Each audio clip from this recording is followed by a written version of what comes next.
ಯುದ್ಧ ಅದಾಗಿರೋದು. ಆಗ ಅದರಲ್ಲಿ ಕುಂಭಕರ್ಣನ ಕರ್ಕೊಂಡು ಬಂದಿದ್ದಾನೆ ಯುದ್ಧಕ್ಕೆ. ಬೇಕಾದಷ್ಟು ಉಪದೇಶ ಕೊಡ್ತಾರೆ, ಮೊದಲು ಒಳ್ಳೆಯ ಉಪದೇಶ ಕೊಡ್ತಾನೆ ಕುಂಭಕರ್ಣ. ನೀನು ರಾಮನನ್ನ ಎದುರು ಹಾಕಿಕೊಳ್ಳಬಾರದಿತ್ತು, ರಾಮನಲ್ಲಿ ವಿರೋಧ ಕಟ್ಟಿಕೊಳ್ಳಬಾರದಿತ್ತು. ಸಮಸ್ತ ಲೋಕದ ಜನವೇ ಪ್ರಶಂಸೆ ಮಾಡುತ್ತದೆ, ಸಮಸ್ತ ಲೋಕವೇ. ಅಂತಹ ಪ್ರಸಿದ್ಧ ಪುರುಷನೊಡನೆ ನೀನು ದ್ವೇಷ ಕಟ್ಕೊಂಡಿದೆಯಲ್ಲ ಅಣ್ಣ, ತಪ್ಪು ಮಾಡಿದೆ ನೀನು. ಆದ ಕಾರಣ ಬಾ, ಬೇಗ ಹೋಗಿ ಅವನಿಗೆ ಶರಣಾಗತನಾಗು. ಯುದ್ಧ ಮಾಡ್ತಿರೋದು ತಪ್ಪು ಅಂತ ಹೇಳು. ಅವನು ಒಳ್ಳೆಯವನು, ಕ್ಷಮಾಗುಣವುಳ್ಳವನು. ಅವನು ಕಾಪಾಡುತ್ತಾನೆ, ಅವನು ಬಂಧಿಸುತ್ತಾನೆ. ನಮ್ಮದೇನಿದ್ರು ತಪ್ಪುಗಳನ್ನು ನೋಡಿಕೊಳ್ಳುವ ಕರುಣೆ ದೇವರಲ್ಲಿ. ದೇವರಲ್ಲಿ ಕರುಣೆ ಅನ್ನೋದೊಂದು ಇಲ್ಲದೇ ಇದ್ರೆ ನಾವೆಲ್ಲ ಏನು ಗತಿ ಆಗುತ್ತಿದ್ವು. ಹೇಳೋ ಪ್ರಕಾರವೇ ಕಾರ್ಯ ಮಾಡೋಕ್ಕಾಗಲ್ಲ. ಏನಾದರೂ ಲೋಕದೋಷಗಳಿದ್ದೇ ಇರುತ್ತೆ. ಅಪರಾಧ ಸಹಸ್ರಾಣ ಕ್ರಿಯಂತೆ ಅಹರ್ನಿಶಮಯ ತಾನಿ ಸರ್ವಾನಿಮೇ ದೇವ ಕ್ಷಮಸ್ವ ಪುರುಷೋತ್ತಮ. ಕ್ಷಮ ಮಾಡು ದೇವರೇ. ಮಾಡ್ತಾನಲ್ಲ, ಹೋಗೋ, ಏನೋ ತಪ್ಪಾಗಿದೆ, ಮುಂದೆ ಸರಿಯಾಗಿ ಮಾಡ್ಕೊ. ದೇವರು ಕ್ಷಮಾಗುಣವುಳ್ಳವನು, ಕರುಣಾ ಸಮುದ್ರ. ತಪ್ಪುಗಳನ್ನು ಎಣಿಸುವವನಲ್ಲ, ಕ್ಷಮಿಸುತ್ತಾನೆ, ಮನ್ನಿಸುತ್ತಾನೆ. ಕುಂಭಕರ್ಣ ಹೇಳ್ತಿರೋದು. ಬಾ ಹೋಗೋಣ, ರಾಮನ ಬಳಿಗೆ ಹೋಗೋಣ ನಡೆ. ಇಷ್ಟೆಲ್ಲ ಮಾಡಿಬಿಟ್ಟು ಈಗ ಹೋಗೋದೇನೋ ಕುಂಭಕರ್ಣ? ಈಗ ಹೋದ್ರೆ ಜನ ಏನಂತಾರೆ? ನಾವು ಬೇಡ, ಹೋಗೋದು ಬೇಡ. ದ್ವೇಷ, ಸ್ವಾಭಾವಿಕವಾದ ದ್ವೇಷ ರಾಮನಲ್ಲಿ ಸ್ವಾಭಾವಿಕವಾಗಿಯೇ ಇದೆ. ಯಾವ ಕಾರಣಕ್ಕೂ ಅವರಲ್ಲಿ ರಾಜಿ ಮಾಡ್ಕೊಳ್ಳೋದು ಬೇಡ. ಯುದ್ಧನೇ ಮಾಡಬೇಕು ಅಂತ ನಾನು ತೀರ್ಮಾನ ಮಾಡ್ತಿದ್ದೀನಿ. ಅದಕ್ಕಾಗಿ ಎಷ್ಟೋ ಜನರನ್ನು ಕಳಿಸಿದ್ದೇನೆ ನಾನು. ಕುಂಭಕರ್ಣ ಆಯ್ತು, ನಿನ್ನ ಹಣೆ ಬರ, ಹೋಗು ಅಂತ ಹೇಳಿ ಮನಸ್ಸಿಲ್ಲದ ಮನಸ್ಸಿನಿಂದ ಹೊರಟ ಯುದ್ಧಕ್ಕೆ. ಬಂದ ಯುದ್ಧ ಭೂಮಿಗೆ ಕುಂಭಕರ್ಣ ಬರ್ತಾ ಇದ್ದಾನೆ ಅಂದರೆ ಅವನ ಶಿರಸ್ಸು ಎಷ್ಟೋ ಮೈಲಿ ಮೇಲಿದೆ.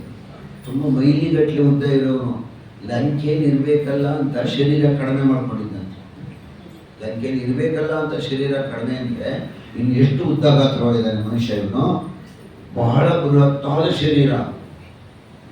ಯಾವಾಗ ಯುದ್ಧ ಭೂಮಿಗೆ ಇವರೆಲ್ಲ ಕವಿಗಳು ಸಾಮಾನ್ಯವಾದ ಎತ್ತರದಲ್ಲಿದ್ದಾರೆ ಇವರು. ಈ ನೆಲದಲ್ಲಿ ಇರುವವರನ್ನ, ಅವನು ನೆಲದಲ್ಲೇ ಇದ್ದಾನೆ. ಅವನಿಗೆ ಅವ್ರ ರಥ ಯಾವುದು? ಅವನಿಗೆ ಕುಂಭಕರ್ಣನಿಗೆ. ಅವನು ನೆಲದ ಮೇಲೆ ನಡ್ಕೊಂಡು ಬರ್ತಾ ಇದ್ದಾನೆ.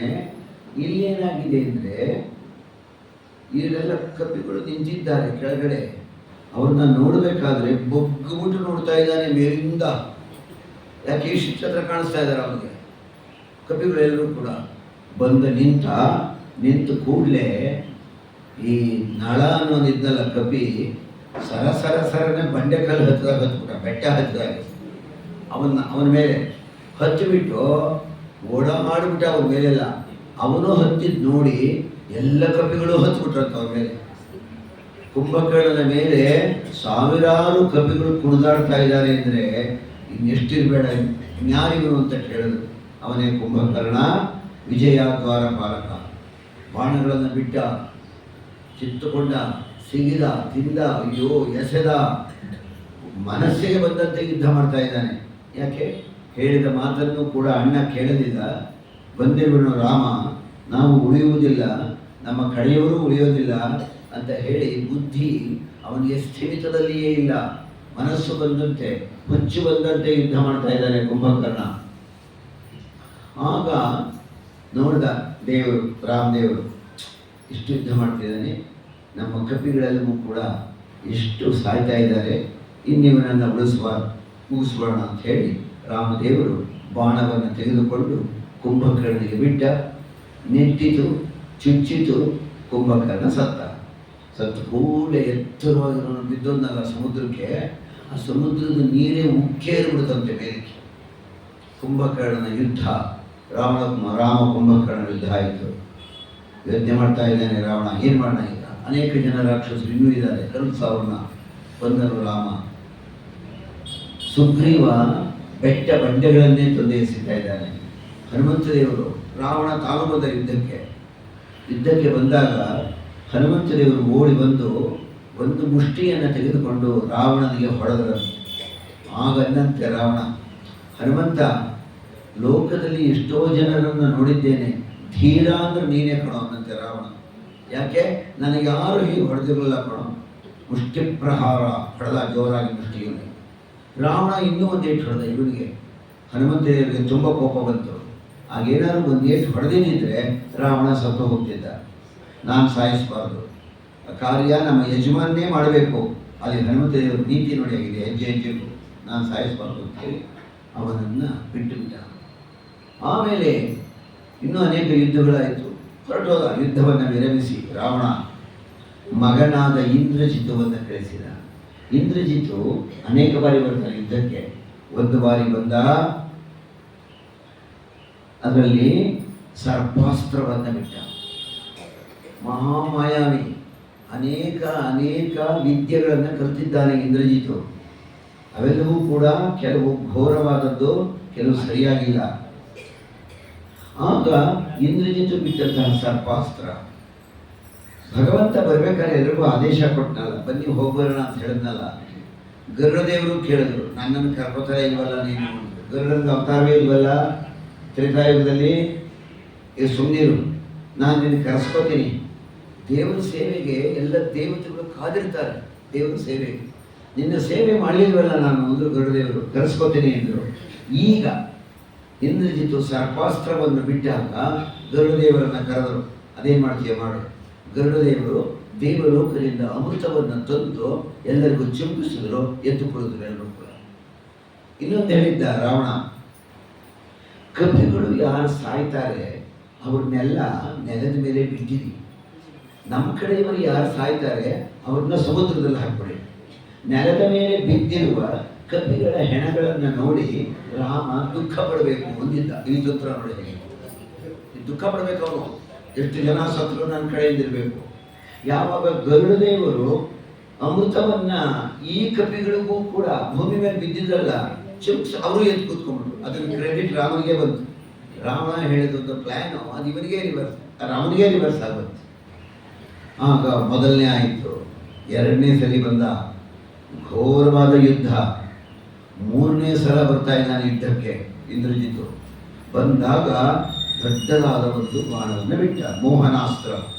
ಅದರಲ್ಲಿ ಮೂರ್ಛೆ ಬಂದು ಮಲಿಕೊಂಡ್ಬಿಟ್ರೆ ಸತ್ತೋಗೋದೆ, ಎಲ್ಲಿ ಕೇಳೋ ಹಾಗೆ ಇಲ್ಲ. ಎಲ್ಲರೂ ಮಲಗಿಬಿಟ್ಟಿದ್ದಾರೆ, ಬಿದ್ದೋದ್ರ ಕೆಳಗಡೆಗೆಲ್ಲ. ಆಗ ಜಾಂಬು ಅಂತ ಕೇಳ್ತಾರೆ, ವಿಭೀಷಣನೇ ಇರ್ತಾನೆ. ಎಲ್ಲರೂ ಹೋಗ್ಬಿಟ್ಟಿದ್ದಾರೆ, ಎಲ್ಲರೂ ಬಿದ್ದೋಗಿದ್ದಾರೆ. ಹನುಮಂತ ಒಬ್ಬ ಬದುಕಿದ ಅಂತಾನೆ ಯಾಕೆ ಹೇಳ್ತಾರೆ ಹನುಮಂತನನ್ನ?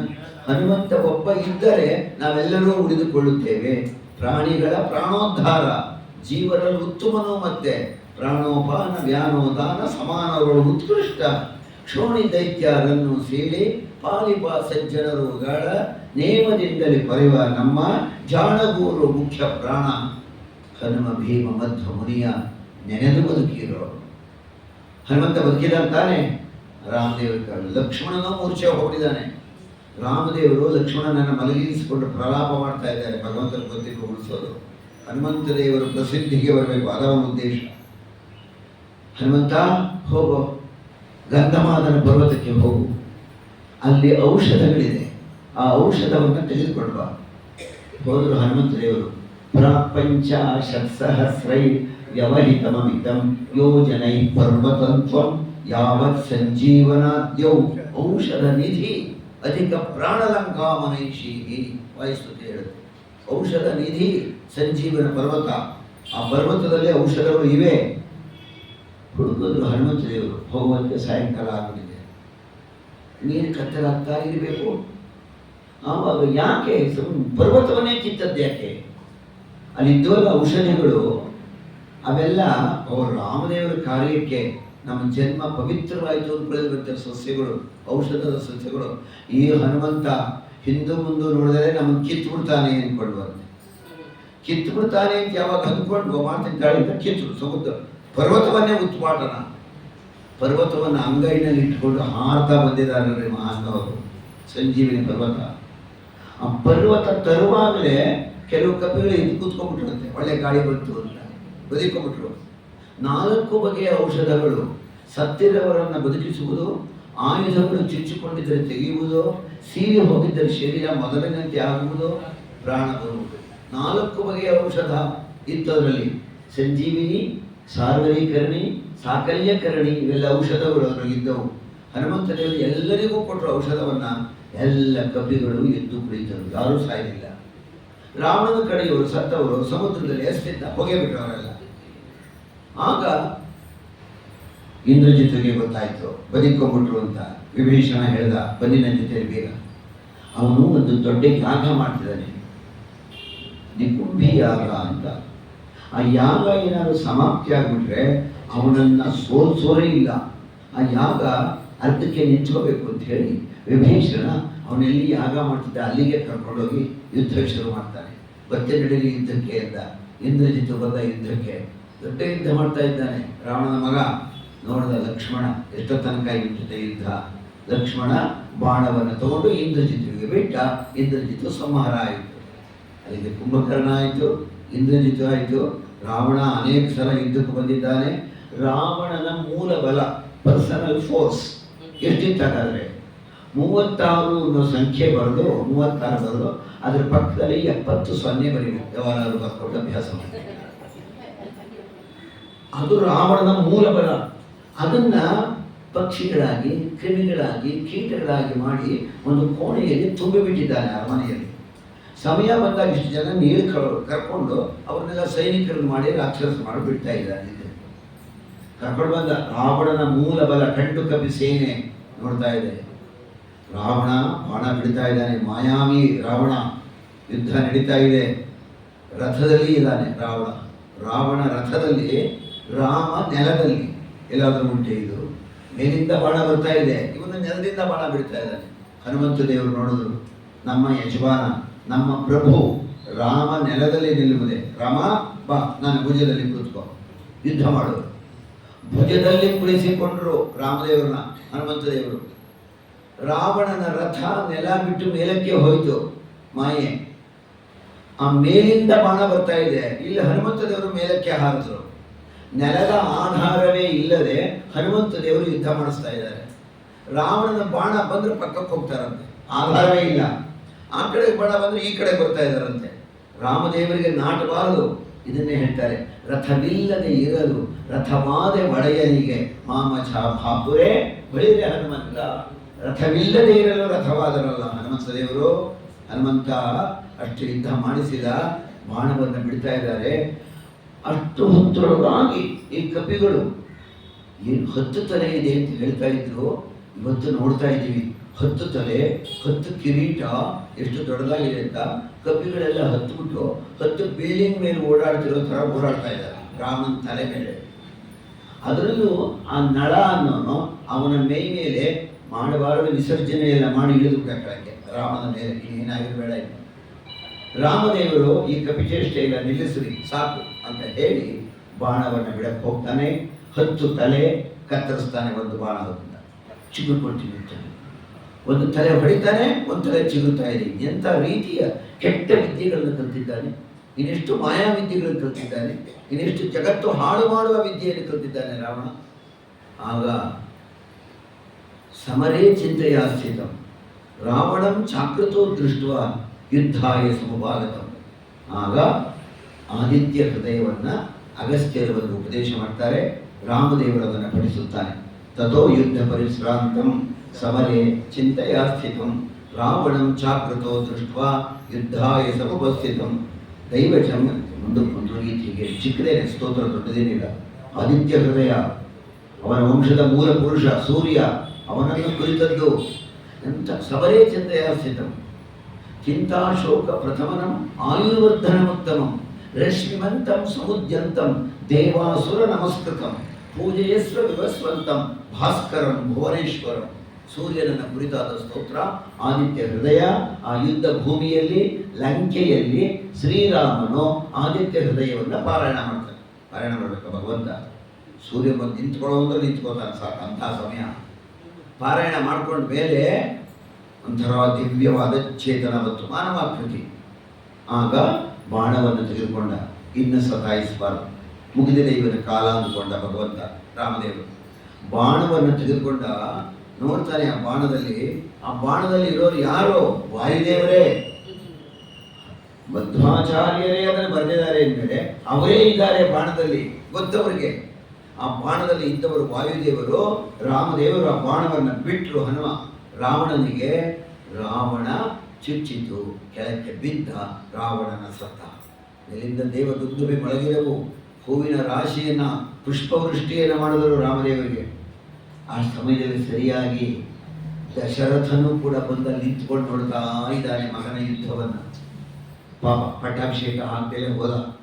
ಇನ್ನೆಷ್ಟು ಸಂಕಟ ಪಟ್ಟುಕೊಂಡು ಹೋಗಿರ್ಬೇಡ ಮಗು, ನಾನು ಕೊಟ್ಟ ಒಂದು ಮಾತಿನಿಂದ ನೀನು ಅರಣ್ಯಕ್ಕೆ ಬಂದು ಇಷ್ಟು ಕಷ್ಟಪಡಬೇಕಾಯ್ತಲ್ಲ ಅಂದ ರಾಮದೇವರ ಹತ್ತಿರಕ್ಕೆ ದಶರಥ. ಸಂತೈಸಿದ. ಆಯಿತು, ರಾಮದೇವರು ಹೇಳಿದ್ರು ನೀನು ಹೋಗು, ಬಂದಿದ್ದಾಯಿತು, ಒಳ್ಳೆಯದಾಯಿತು ಅಂದಾಗ ಪುನಃ ದಶರಥ ಅದ್ಯಾವ ಲೋಕದಲ್ಲಿ ಇದ್ದನೋ ಅದೇ ಲೋಕಕ್ಕೆ ಹೊರಟೋಗ್ತಾನೆ ದಶರಥ. ಕೊನೆಯಲ್ಲಿ ನೋಡ್ತಾನೆ ಮಗನನ್ನ, ವಿಜಯಿಯಾದನ್ನ. ರಾವಣ ಸತ್ತ. ಮುಂದಿನ ಕಾರ್ಯಕ್ರಮ ಏನಾಗಬೇಕು? ಪಟ್ಟಾಭಿಷೇಕ. ರಾಜ್ಯ ಸಿಂಹಾಸನ ಖಾಲಿ ಇರಬಾರ್ದು, ಯಾವತ್ತೂ ಇರಬೇಕು ಯಾರು ಒಬ್ಬರು ಅಧಿಪತಿ. ವಿಭೀಷಣ ಕರೆದ, ಲಕ್ಷ್ಮಣ ಸುಗ್ರೀವರನ್ನು ಕರೆಸಿದ, ಕರ್ಕೊಂಡೋಗ್ರು ವಿಭೀಷಣನನ್ನು. ಆ ಸಾಮ್ರಾಜ್ಯದಲ್ಲಿ ರಾಜನನ್ನಾಗಿ ಮಾಡಿದ್ರು. ಭಗವಂತನನ್ನ ಮರೆಹೊಕ್ಕಿದರೆ ಇನ್ನೇನಾದೀತಿ, ರಾಜನಾಗಿಬಿಟ್ಟ ವಿಭೀಷಣ ಅಂತ. ಭಗವದ್ಭಕ್ತ, ಭಾಗವತ ಧರ್ಮವುಳ್ಳವನು, ಭಾಗವತ ಧರ್ಮದಲ್ಲಿ ಪಟ್ಟಿಯಲ್ಲಿ ಇವನು ಸೇರಿಬಿಟ್ಟಿದ್ದಾನೆ. ಪ್ರಹ್ಲಾದ, ನಾರದ, ಪರಾಶರ, ಪುಂಡರೀಕ, ವ್ಯಾಸ, ಅಂಬರೀಷ, ಶುಕ, ಶೌನಕ, ಭೀಷ್ಮ, ದಾರುಭ್ಯ, ರುಕ್ಮಾಂಗದ, ಅರ್ಜುನ, ವಸಿಷ್ಠ, ವಿಭೀಷಣಾದಿ ಪುಣ್ಯಾದಿ ಪರಮ ಭಾಗವತಾನ್ ಸ್ವರಾಮಿ. ಭಾಗವತರ ಪಟ್ಟಿಯಲ್ಲಿ ಸೇರಿದ್ದಾರೆ ವಿಭೀಷಣ. ಕಣ್ಮರುಷರು ಅಂಶವೇ. ಪಟ್ಟಾಭಿಷೇಕವಾಯಿತು. ವಿಭೀಷಣ ರಾಜನಾದ. ಇನ್ನು ಮುಂದಕ್ಕೆ ಅಯೋಧ್ಯೆ ಹೊರಡಬೇಕಲ್ಲ. ಪ್ರಮುಖವಾದ ಭಾಗ ಅಶೋಕವನದಲ್ಲಿ ಇದ್ದಂತಹ ಸೀತಾದೇವಿಯರನ್ನ ಕರ್ಕೊಂಡು ಬರ್ತಾ ಇದ್ದಾರೆ. ವಿಭೀಷಣನ ಮಗಳು ಅಲಂಕಾರ ಮಾಡ್ತಾ ಇದ್ದಾರೆ ಸೀತಾದೇವಿಯರಿಗೆ. ಅಲಂಕಾರ ಮಾಡಿಕೊಂಡು ಪಲ್ಲಕ್ಕಿಯಲ್ಲಿ ಕರ್ಕೊಂಡು ಬಂದರು. ಎಲ್ಲ ಕಪಿಗಳು ಬಲು ಖುಷಿ ಪಡ್ತಾ ಇದ್ದಾರೆ. ನಾವೆಲ್ಲ ಕಷ್ಟಪಟ್ಟಿದ್ದಕ್ಕೆ ತಾನೇ ಸೀತಾಮ್ಮನವರು ರಾಮದೇವರ ಹತ್ತಿರ ಕುಳಿತುಕೊಳ್ಳಲಿ. ಇನ್ನೇನು ರಾಮದೇವರ ಬಳಿಯಲ್ಲಿ ಬರಬೇಕು, ಇಳಿದರು ಪಲ್ಲಕ್ಕಿಯಿಂದ. ಅಶೋಕವನದಿಂದ ಬಂದವರು ರಾಮದೇವರ ಹತ್ರ ಬರಬೇಕು ಹೊತ್ತಿಗೆ ಇಬ್ಬರು ಸೀತೆಯರು ಬರೋದೆ.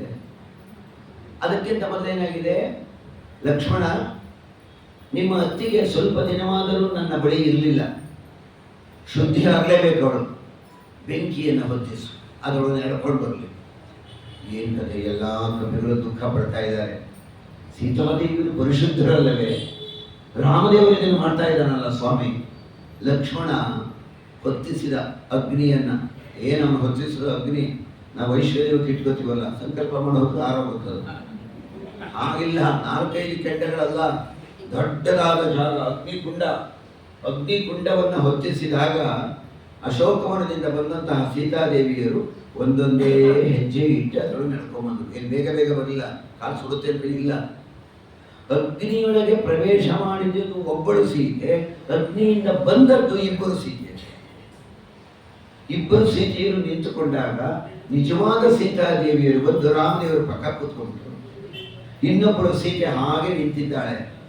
ಆಗ ಇವಳು ಹೇಳ್ತಾಳೆ, ನಿಜವಾದ ಸೀತಾದೇವಿ, ಸ್ವಾಮಿ ರಾವಣನಿಂದ ಅಪಹೃತರಾದವಳು ನಾನಲ್ಲ, ಅಶೋಕವನದಲ್ಲಿ ಕಷ್ಟಪಟ್ಟವಳು ನಾನಲ್ಲ, ಇವಳು ನನ್ನ ಆಕೃತಿಯೇ, ಇವಳನ್ನೂ ಕೂಡ ನೀವು ವಿವಾಹವಾಗಬೇಕು.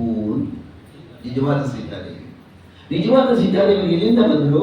ಅಗ್ನಿ ಕೈಲಾಸದಿಂದ ಕರ್ಕೊಂಡ್ಬಂದು ಬಿಟ್ಟ. ಆವಾಗ ಅಗ್ನಿನೇ ಕರ್ಕೊಂಡು ಹೋಗಿದ್ದವನು. ಆಗ ರಾಮದೇವರು ಹೇಳ್ತಾನೆ, ಹೇ ಸೀತಾ, ನಿಮ್ಮ ಅಪ್ಪ ಜನಕ ಕನ್ಯಾದಾನ ಮಾಡುವಾಗ ಏನು ಹೇಳಿದ್ದ? ಹೇ ರಾಮ, ಇಯಂ ಸೀತಾ ಮಮ ಸುತ ಛಾಯಾನುವರ್ತಿತವ. ಇವಳು ನನ್ನ ಮಗಳು ಸೀತೆ, ನಿನಗೆ ನೆರಳಾಗಿ ಯಾವಾಗಲೂ ಕೂಡ ಇರ್ತಾಳೆ, ನಿನ್ನ ನೆರಳಿನಲ್ಲೇ ಇರ್ತಾಳೆ, ಬೇರೆ ಇಲ್ಲ. ಆದ ಕಾರಣವಾಗಿ ಈ ಅವತಾರದಲ್ಲಿ, ಈ ರಾಮಾವತಾರದಲ್ಲಿ ನಾನು ಏಕಪತ್ನಿ ವ್ರತಸ್ಥ, ಒಬ್ಬಳನ್ನೇ ವಿವಾಹವಾಗು. ಇವಳು ನನಗಾಗಿ ಕಷ್ಟಪಟ್ಟಿದ್ದಾಳೆ, ಲಗ್ನ ಆಗು ಅಂತ ಹೇಳ್ತಾ ಇದೀಯ, ಏನು ಮಾಡಲಿ? ಕಷ್ಟಪಟ್ಟಿದ್ದಾಳಲ್ಲ, ಬೇಡ, ಈ ಅವತಾರದಲ್ಲಿ ಬೇಡ. ಮುಂದೆ ವೈಭವವಾಗಿ ವೈಕುಂಠದಿಂದ ಬರ್ತೇನೆ. ಇವಳು ವೇದವತಿಯಾಗಿ ಜನ್ಮವನ್ನು ಕಳೆದುಕೊಳ್ಳಲಿ. ಮುಂದೆ ಆಕಾಶರಾಜನ ಮಗಳು ಪದ್ಮಾವತಿಯಾಗಿ ಬರಲಿ.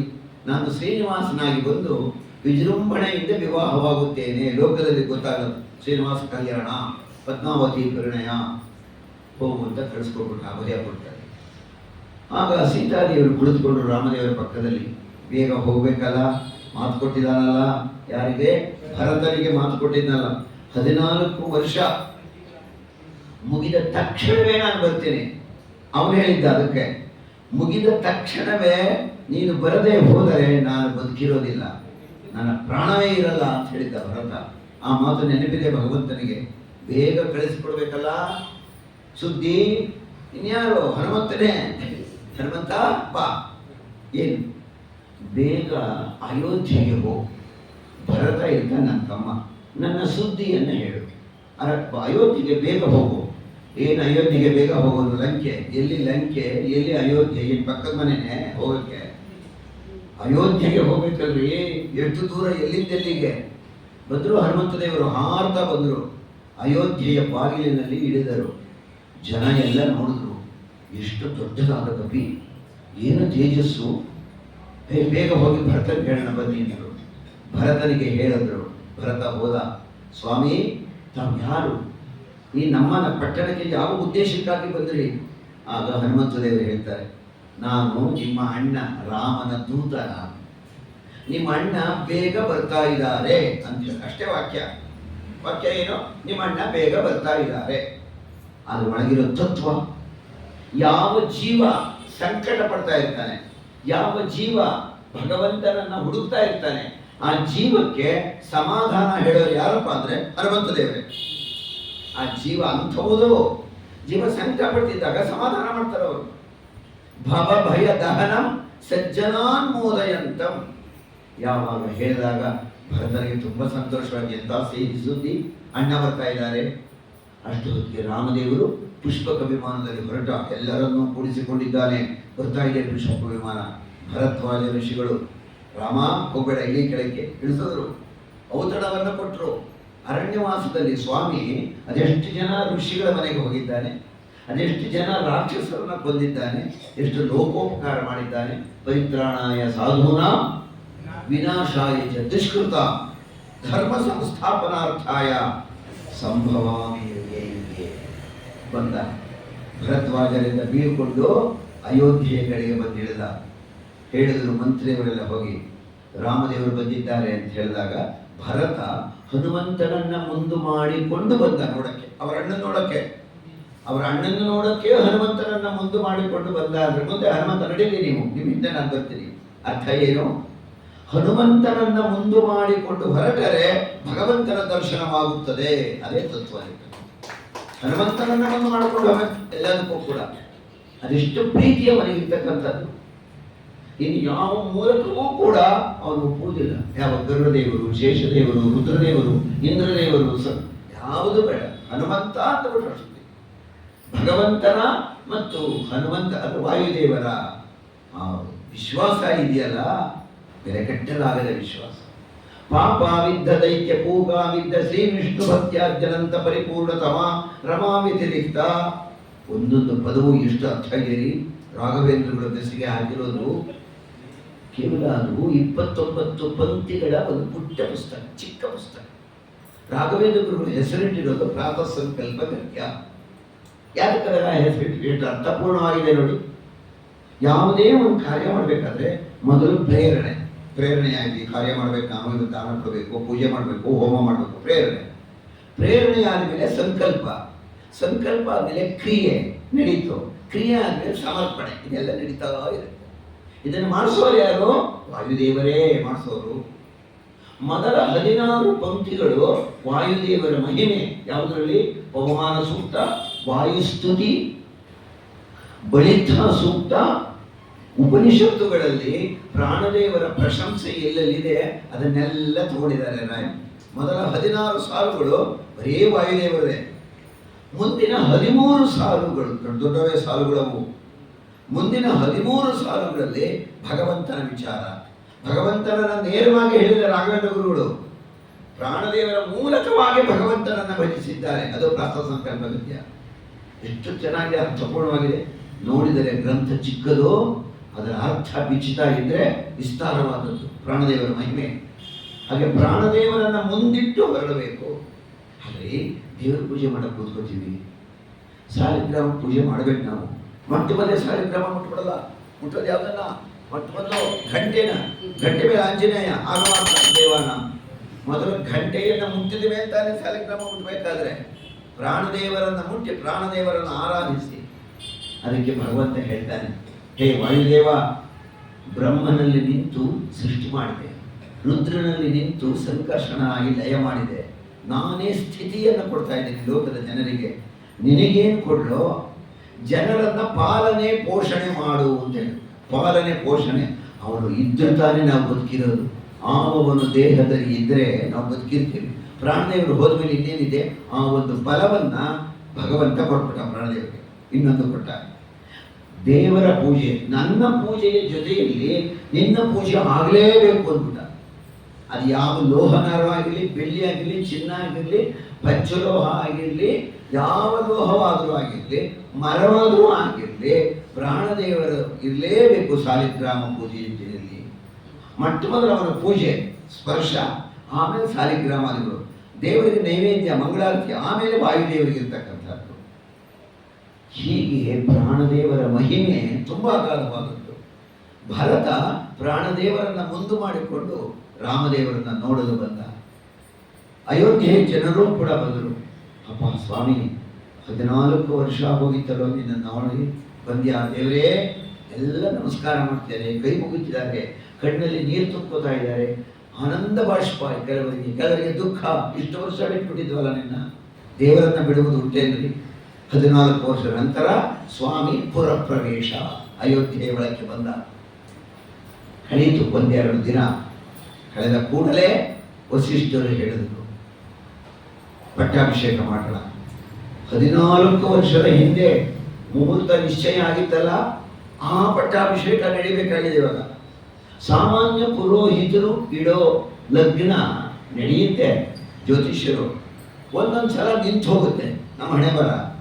ವಸಿಷ್ಠರು ಇಟ್ಟು ಲಗ್ನ ನಿಂತು ಹೋಗ್ಬೇಕಾದ್ರೆ ಬೆಳಗ್ಗೆ ಹೇಳಿದ್ದೆ ಕಾರಣ ಯಾವ್ಯಾವ ಬೇಕಾದಷ್ಟು ಕಾರಣಗಳು ಬರುತ್ತವೆ. ಅದರಲ್ಲಿ ಒಂದು 4-5 ಹೇಳಿದೆ ಅಷ್ಟೇ. ವಸಿಷ್ಠರು ಇಟ್ಟು ಲಗ್ನ ಫೇಲ್ ಆಗಕ್ಕೆ ಕಾರಣ ಏನು, ಪಟ್ಟಾಭಿಷೇಕ ಯಾಕೆ ನಡೀಲಿಲ್ಲ ಅನ್ನೋದು ಹೇಳಿದ್ದೆ. ಈಗ ವಸಿಷ್ಠರು ಅದೇ ಹುಣ್ಣಿಮೆ, ಚೈತ್ರ ಶುದ್ಧ ಹುಣ್ಣಿಮೆ ಲಗ್ನ ಇಡ್ತಾ ಇದ್ದಾರೆ. ಲಗ್ನ ನಿಶ್ಚಯ ಆಯಿತು, ಒಳ್ಳೆ ಸ್ಥಿರವಾದ ಲಗ್ನ ಆಗಲೇಬೇಕು. ಆ ಮುಹೂರ್ತದಲ್ಲಿ ರಾಮದೇವರಿಗೆ ಹೇಳಿದರು, ರಾಮ ಪಟ್ಟಾಭಿಷೇಕ ಆಗಬೇಕಪ್ಪ. ಆಗಲಿ ಸ್ವಾಮಿ, ಲೋಕ ಜನಕ್ಕೆ ಒಳ್ಳೆಯದಾಗಲಿ. ರಾಮದೇವರಿಗೆ ಮಂಗಳ ಸ್ನಾನವಾಯಿತು. ಆ ಸ್ನಾನಕ್ಕೆ ಜಲ ಯಾವುದು? ಪುಣ್ಯ ಜಲ. ಸುಗ್ರೀವ ಹೇಳಿದ, ಕಪಿಗಳನ್ನು ಕರೆದ, ಒಂದೊಂದು ಇಷ್ಟಿಷ್ಟು ಜನ, ಸಾವಿರಷ್ಟು ಜನ ಕಪಿಗಳು ಎಲ್ಲ ದಿಕ್ಕುಗಳಿಗೂ ಹೋಗಿ, ಎಲ್ಲ ಕಡೆಗೂ ಹೋಗಿ ಪುಣ್ಯ ನದಿ, ಪುಣ್ಯ ತೀರ್ಥದ ನೀರನ್ನು ತುಂಬಿಕೊಳ್ಳಿ, ಹೆಗಲಲ್ಲಿಟ್ಟು ಬನ್ನಿ. ಎತ್ತ ನೋಡಿದ್ರು ಕೂಡ ಆಕಾಶದಲ್ಲಿ ಕಪಿಗಳು ಗುಂಪು ಗುಂಪಾಗಿ ಬಂಗಾರದ ಕೊಡದಲ್ಲಿ ಆ ನೀರನ್ನ ತರ್ತಾ ಇದ್ರಂತೆ. ಕಟ್ರೆ ಆ ದೃಶ್ಯ ನೋಡೋಕ್ಕೆ ಹೇಗೆ ಬೇಡ? ಅಯೋಧ್ಯೆಯಲ್ಲಿ ನೋಡ್ತಾ ಇದ್ದಾರೆ ಜನ. ಪುಣ್ಯ ಛಲ ಬಂತು, ಪುಣ್ಯ ತೀರ್ಥ. ರಾಮದೇವರಿಗೆ ಮಂಗಳ ಸ್ನಾನವಾಯಿತು, ಪುಣ್ಯ ಸ್ನಾನ. ಪೀತಾಂಬರವನ್ನು ಉಟ್ಟ ಸ್ವಾಮಿ. ಸೀತಾದೇವಿಯರು ಅಲಂಕಾರ ಮಾಡಿಕೊಂಡರು. ರಾಮದೇವರನ್ನ ಕೊಳ್ಳಿರಿಸಿದರು ವಸಿಷ್ಠರು. ವೇದ ಘೋಷ, ಮಂಗಳವಾದ್ಯ ಆಗ್ತಾ ಇದೆ. ವಸಿಷ್ಠರು ರಾಮದೇವರ ಕೈಯನ್ನು ಹಿಡಿದು ಆ ಪೀಠದಲ್ಲಿ ಕೊಳ್ಳಿರಿಸಿದರು.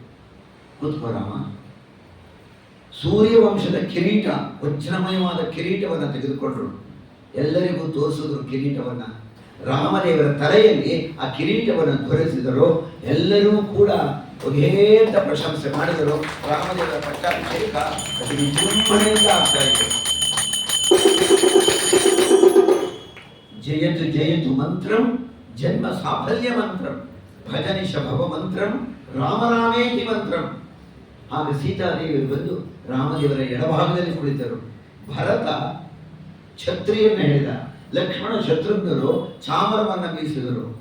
ಆಗ ಬಂದರು ಹನುಮಂತ ದೇವರು, ಕೈ ಮುಗಿದರು, ನಮಸ್ಕಾರ ಮಾಡಿದರು. ಎಲ್ಲಿ ನಿಂತ್ಕೋಬೇಕು? ರಾಮದೇವರ ಬಲಭಾಗದಲ್ಲಿ ಕುಳಿತುಕೊಂಡು ರಾಮದೇವರ ಪಾದವನ್ನು ಒಂದು ಕೈಯಲ್ಲಿ ಹಿಡಿದು ಇನ್ನೊಂದು ಕೈಯಿಂದ ಪಾದವನ್ನು ಬಿಗಿಯಾಗಿ ಮುಚ್ಚಿ ಹೇಳ್ತಾ ಹೋಗ್ತಾರೆ, ನಮೋ ನಮೋ ನಾಥ ನಮೋ ನಮಸ್ತೆ, ನಮೋ ನಮೋ ರಾಮ ನಮೋ ನಮಸ್ತೆ, ಪುನಃ ಪುನಸ್ತೆ ಚರಣಾರವಿಂದಂ ನಮಾಮಿ ನಾಥೇತಿ ನಮಂಸರೇಮಿ. ಸ್ತೋತ್ರವನ್ನು ಮಾಡುತ್ತಾ ಹನುಮಂತ ದೇವರು ಯಾವಾಗಲೂ ಧ್ಯಾನ ಮಾಡುತ್ತಾ ಇದ್ದಾರೆ. ಆಗ ಸೀತಾದೇವರು ಕೇಳ್ತಾರೆ, ಇಂತಹ ಒಂದು ಶುಭ ಸಂದರ್ಭದಲ್ಲಿ, ಸಂತೋಷದ ಸಂದರ್ಭದಲ್ಲಿ ನಾನು ಒಂದು ಬಹುಮಾನವನ್ನು ಕೊಡಬೇಕಲ್ಲ, ಕೊಡು. ಬಹಳ ಅಮೂಲ್ಯವಾದ ರತ್ನಹಾರ, ಬೆಲೆ ಕಟ್ಟಲು ಸಾಧ್ಯವಿಲ್ಲ. ಇದನ್ನು ಯಾರು ಕೊಡಬೇಕು ಅಂತ ಇದೆಯಾ, ನೀವೇ ಹೇಳಿ ಅಂದರು ಸೀತಾದೇವಿ. ನಾನು ಹೇಳಲ್ಲ, ನಿನಗೆ ಗೊತ್ತಿದೆ, ನಿಶ್ಚಯ ಮಾಡಿಕೊಂಡು ನೀನೇ ಕೊಡು. ಯಾಕಾರು ಇನ್ಯಾರು ಕೊಡಲಿ ಸ್ವಾಮಿ, ನಿಮ್ಗೆ ಹೇಳಿದರೆ ಹನುಮಂತನೇ ಯೋಗ್ಯ ಆ ಸರಕ್ಕೆ ಅಂತೇಳಿ ಆ ಸರವನ್ನ, ಆ ರತ್ನಹಾರವನ್ನ ಹನುಮಂತನ ಕೊರಳಿಗೆ ಹಾಕಿಬಿಟ್ರು. ವಿಜೃಂಭಿಸ್ತಾ ಇದ್ದಾನೆ ಸ್ವಾಮಿ. ರಾಮದೇವರ ಪಟ್ಟಾಭಿಷೇಕ ಅಯೋಧ್ಯೆಯಲ್ಲಿ ನಡೀತಾ ಇದೆ, ಆನಂದವಾಗಿದೆ. ಕೃತ್ವಾ ಶ್ರೀ ಹ್ರೀ ಹನುಮ ಧೃತ ವಿಮಲ ಚಲ ಚಾಮರ ಛತ್ರಶೋಭಿ. 13,000 ವರ್ಷಗಳ ಕಾಲ ರಾಜ್ಯಭಾರ ಮಾಡಿದ್ದಾನೆ ಸ್ವಾಮಿ. ರಾಮರಾಜ್ಯ. ಪರೀಕ್ಷಿತ್ ರಾಜ ಕೇಳ್ತಾನೆ, ಸ್ವಾಮಿ ರಾಮದೇವರ ಪಟ್ಟಾಭಿಷೇಕ ಕಣ್ಣಿಗೆ ಕಟ್ಟಿದಂತಿದೆ, ಅವನ ರಾಜ್ಯ ಹೇಗಿತ್ತು ಸ್ವಾಮಿ? ಹೇಳ್ತಾ ಇದ್ದಾರೆ, ಅವನ ರಾಜ್ಯದಲ್ಲಿ ಕಳ್ಳರೇ ಇರಲಿಲ್ಲ. ಮೊದಲನೇದಾಗಿ ಕಳ್ಳರು ಯಾವಾಗ ಇಲ್ಲ, ಕಾಮಕ್ರೋಧಾದಿಗಳೇ ಇಲ್ಲ, ಆಶೆ ಎಂಬುದೇ ಇಲ್ಲ. ತ್ರೇತಾಯುಗ ಯಜ್ಞಯಾಗಾದಿಗಳಿಗೆ ಹೆಸರಾದದ್ದು. ಪ್ರತಿ ದಿನವೂ ಮನೆಗಳಲ್ಲಿ ಯಜ್ಞಯಾಗಾದಿಗಳು ನಡೀತಾ ಇತ್ತು. ಆ ಯಜ್ಞಯಾಗಾದಿಗಳ ಹೊಗೆಯಿಂದ ಆವೃತವಾಗಿ ಇಡೀ ಪಟ್ಟಣವೇ ಸುಗಂಧಮಯವಾಗಿತ್ತು. ಯಾರ ಮನೆ ಬಾಗಿಲಿಗೂ ಚಿಲ್ಕ ಬೀಗ ಹಾಕಬೇಕಾಗೇ ಇರಲಿಲ್ಲ. ಚಿಲ್ಕ ಇಲ್ಲ, ಬೀಗ ಇಲ್ಲ, ಇನ್ಯಾರು ಯಾರು ಬರ್ತಲೇ ಇರಲಿಲ್ಲ. ಒಬ್ಬರ ವಸ್ತುವನ್ನು ಇನ್ನೊಬ್ಬರು ತಗೊಂಡು ಹೋಗ್ತಿರಲಿಲ್ಲ. ಮಳೆ ಬೆಳೆಗಳು, ಬಿಸಿಲು, ಶಾಖ ಇವೆಲ್ಲವೂ ಕೂಡ ಆಯಾಯ ಸಮಯಕ್ಕೆ ಸರಿಯಾಗಿ ಆಗ್ತಾ ಇತ್ತು. ಯಾವುದೇ ಕ್ಷಣದಲ್ಲಿ ಜನ ಅಯ್ಯೋ ತುಂಬ ಬಿಸಿಲಪ್ಪ, ಏನು ಮಳೆ ಇದು ಬಿಡಲೇ ಇಲ್ಲ ಅನ್ಕೋತಾ ಇರಲಿಲ್ಲ. ಮಳೆ ಬಿಸಿಲು ಇವುಗಳು ಕೂಡ ಜನರಿಗೆ ಹಿತವಾಗಿತ್ತು. ಹಸುಗಳನ್ನು ಕಟ್ಟಿ ಹಗ್ಗದಿಂದ ಯಾರು ಎಳ್ಕೊಂಬರ್ಬೇಕಾಗಿಲ್ಲ. ಹಸುಗಳು ಅವಾಗೇ ಅದೇ ಮನೆಗೆ ಬರೋದು. ತುಂಬ ಹಾಲನ್ನು ಸುರಿಸುತ್ತಿದ್ದವು, ಕೊಡಗಟ್ಟಲೆ ಹಾಲು, ಅದಕ್ಕೆಲ್ಲ ಮೇವು, ಹುಲ್ಲು ಎಲ್ಲ ಚೆಂದಾಗಿ ಸಮೃದ್ಧವಾಗಿತ್ತು. ಇಡೀ ರಾಮರಾಜ್ಯದಲ್ಲಿ ಯಾರೊಬ್ಬರಲ್ಲಿಯೂ ಕೂಡ ಅಯ್ಯೋ ನನಗೆ ಈ ವಸ್ತು ಸಿಕ್ಲಿಲ್ವಲ್ಲ ಅಂತಿರಲಿಲ್ಲ. ಯಾರಿಗೆ ಯಾವ ವಸ್ತು ಬೇಕೋ ಸಿಗ್ತಾ ಇತ್ತು. ನಾನಿವತ್ತು ಈ ಮಾತಾಡಬೇಕಾಗಿತ್ತು, ಈ ಮಾತಾಡ್ಬಿಟ್ಟಲ್ಲ ಅಂತಿರಲಿಲ್ಲ. ಯೋಗ್ಯವಾಗಿ, ಹಿತವಾಗಿ, ಮಿತವಾಗಿ, ಅಪ್ರೋಪ್ರಿಯೇಟ್ ಅಂತಾರಲ್ಲ ಆ ಪದ, ಅದರಂತೆ ಎಲ್ಲರೂ ಕೂಡ ಚೆನ್ನಾಗಿ ಮಾತಾಡ್ತಾ ಇದ್ದರು. ಉಂಡುಂಟು ಸುಖವಾಗಿದ್ದರು, ಯಾವುದಕ್ಕೂ ಕೊರತೆ ಎಂಬುದಿಲ್ಲ. ಭೂಮಿ ಇನ್ನೇನು ತಿಳ್ಕೊಂಡ್ಬಿಡ್ತಾನೋ ಸ್ವಾಮಿ ಅಂದ್ಬಿಟ್ಟು ಆಯಾಯ ಕಾಲಕ್ಕೆ ತಕ್ಕನಾಗಿ ಬೆಳೆ ಅದೇ ಬರ್ತಾ ಇತ್ತು. ಸ್ವಾಭಾವಿಕವಾದ ಬೆಳೆ ರಾಮರಾಜ್ಯದಲ್ಲಿ. ಮರಣ, ಇನ್ನು ಮರಣವಂತೂನೇ ಅಕಾಲದ ಮರಣ ಇಲ್ಲವೇ ಇಲ್ಲ. ಬ್ರಹ್ಮದೇವರು ಆ ಜೀವಕ್ಕೆ ಎಷ್ಟು ಆಯುಷ್ಯ ಬರೆದಿದ್ದಾರೋ ಅಷ್ಟು ಪೂರ್ಣವಾದ ಆಯುಷ್ಯ ಇರೋದಂತ, ಮತ್ತೆ ಸಾಯ್ತಿರಲಿಲ್ಲ. ಚಿಕ್ಕವರು ದೊಡ್ಡವರ ಎದುರಿಗೆ ಚಿಕ್ಕವರು ಸಾಯುತ್ತಿರಲಿಲ್ಲ. ದೊಡ್ಡವರಿಗೆ ಚಿಕ್ಕವರು ಸಾಯಬಾರದು, ದುಃಖ ಜಾಸ್ತಿ, ಸಾಯ್ತಿರಲಿಲ್ಲ. ಯಾವುದೇ ಮೂಲೆಯಿಂದ ನೋಡಿದರೂ ಕೂಡ, ಯಾವ ಕಡೆಯಿಂದ ನೋಡಿದರೂ ಕೂಡ ದುಃಖ ಅನ್ನೋ ಪದವೇ ಇಲ್ಲ ರಾಮದೇವರ ರಾಜ್ಯದಲ್ಲಿ. ದುಃಖ ಅನ್ನೋ ಪದವೇ ಇಲ್ಲ, ಯಾವ ಗ್ರಂಥದಲ್ಲೂ ಇಲ್ಲ. ಅವರ ಕಾಲದಲ್ಲಿ ಜನ ಆನಂದ ಪಡ್ತಾ ಇದ್ದಾರೆ. ಇದು ರಾಮರಾಜ್ಯ. ತಾನು ಸ್ವಾಮಿ ಆಡಳಿತ ಮಾಡ್ತಾ ಇದ್ದ, ತಾನೇ ಆಡಳಿತ ಮಾಡ್ತಾ ಇದ್ದ. ಆಡಳಿತದಲ್ಲಿದ್ದರೂ ಕೂಡ, ಎಲ್ಲ ತಿಳಿದಿದ್ದರೂ ಕೂಡ ಲೋಕನೀತಿಯಂತೆ ರಾಜಗುರುಗಳು, ಮಂತ್ರಿ, ಹಿರಿಯ ಅಧಿಕಾರಿಗಳು ಇವರನ್ನ ಇಟ್ಟು ಚರ್ಚಿಸದೆ, ಅವರಿಂದ ಮಾತು ತೆಗೆದುಕೊಳ್ಳದೆ ಯಾವ ಕಾರ್ಯವನ್ನು ಮಾಡುತ್ತಿರಲಿಲ್ಲ ರಾಮದೇವರು. ಅಷ್ಟು ಸಕ್ರಮವಾಗಿದ್ದಂತಹ ರಾಮರಾಜ್ಯ. ಪರೀಕ್ಷಿತ್ ರಾಜ ಆಗ ಶತ್ರುಘ್ನನನ್ನು ಕಳಿಸಿ ಲವಣಾಸುರನನ್ನು ಕೊಲ್ಲಿಸಿದ್ದಾನೆ. ಒಂದಿಷ್ಟು ಜನ ಸುರಾಣಕರು ಅಂತ ಹೆಸರು, ಸುರಾಣಕರು, ಅವರು ಧರ್ಮವನ್ನು ಮೀರ್ತಾ ಇದ್ದಾರೆ ಗೊತ್ತಾಯಿತು. ರಾಮದೇವರು ನೇರವಾಗಿ ಹೋಗಿ ಅವರನ್ನು ಸಂಹಾರ ಮಾಡಿಬಿಟ್ಟ. ಧರ್ಮ ಅನ್ನೋದು ಸ್ವಲ್ಪವೂ ಕೆಡಬಾರದು ರಾಮರಾಜ್ಯದಲ್ಲಿ. ಧರ್ಮವು ರಕ್ಷತೆ ರಕ್ಷಿತ. ಹೀಗೆ ಇದ್ದ ರಾಮದೇವರು ತಾನು ಒಂದು ದಿನ ಕುಳಿತುಕೊಂಡು, ಆಯಿತು ಒಂದು ಕಾರ್ಯ, ರಾವಣ ಕುಂಭಕರ್ಣರ ಹನನ ಆಯಿತು, ಧರ್ಮದಿಂದ ರಾಜ್ಯಭಾರ ಆಯಿತು, ಹನುಮಂತ ದೇವರ ಪ್ರಖ್ಯಾತಿ ಲೋಕದಲ್ಲೆಲ್ಲ ಹರಡಿದೆ, ಸಾಕಷ್ಟು. ನನ್ನ ರೂಪಕ್ಕೆ ನಾನು ಯಾಕೆ ಹೋಗಬಾರ್ದು? ಮೊದಲು ಯಾರು ಕಳಿಸೋಣ? ಈ ಲಕ್ಷ್ಮಣನ ಕಳಿಸೋಣ. ಲಕ್ಷ್ಮಣ ಬಾಯಿಲಿ ಬಂದು, ಏನಣ್ಣ ನೀನು ಹೊರಡು, ಆಯ್ತು ನಿನ್ನ ಕೆಲಸ ಅಷ್ಟೇ. ಲಕ್ಷ್ಮಣ ಹೊರಟ. ಎಲ್ಲಿಗೆ? ಸರಯೂ ನದಿ ಕಡೆ ಹೊರಟ. ಹೇಳಿದ್ನಲ್ಲ, ಅಯೋಧ್ಯೆಯ ಪಕ್ಕದಲ್ಲೇ ಹರಿಯುತ್ತೆ ಸರಯೂ ನದಿ, ದಡದಲ್ಲಿ ದೂರ ಹೋಗಬೇಕಾಗಿಲ್ಲ. ಸರಯೂ ನದಿಯ ಒಳಕ್ಕೆ ಇಳಿದ ಲಕ್ಷ್ಮಣ ನದಿಯ ಒಳಗಡೆ ಹೋದ. ನದಿಯಿಂದ ಈಚೆ ಬರ್ಬೇಕಾದ್ರೆ ಹಾವಾಗಿ ಹರಿದು ಹೋದ.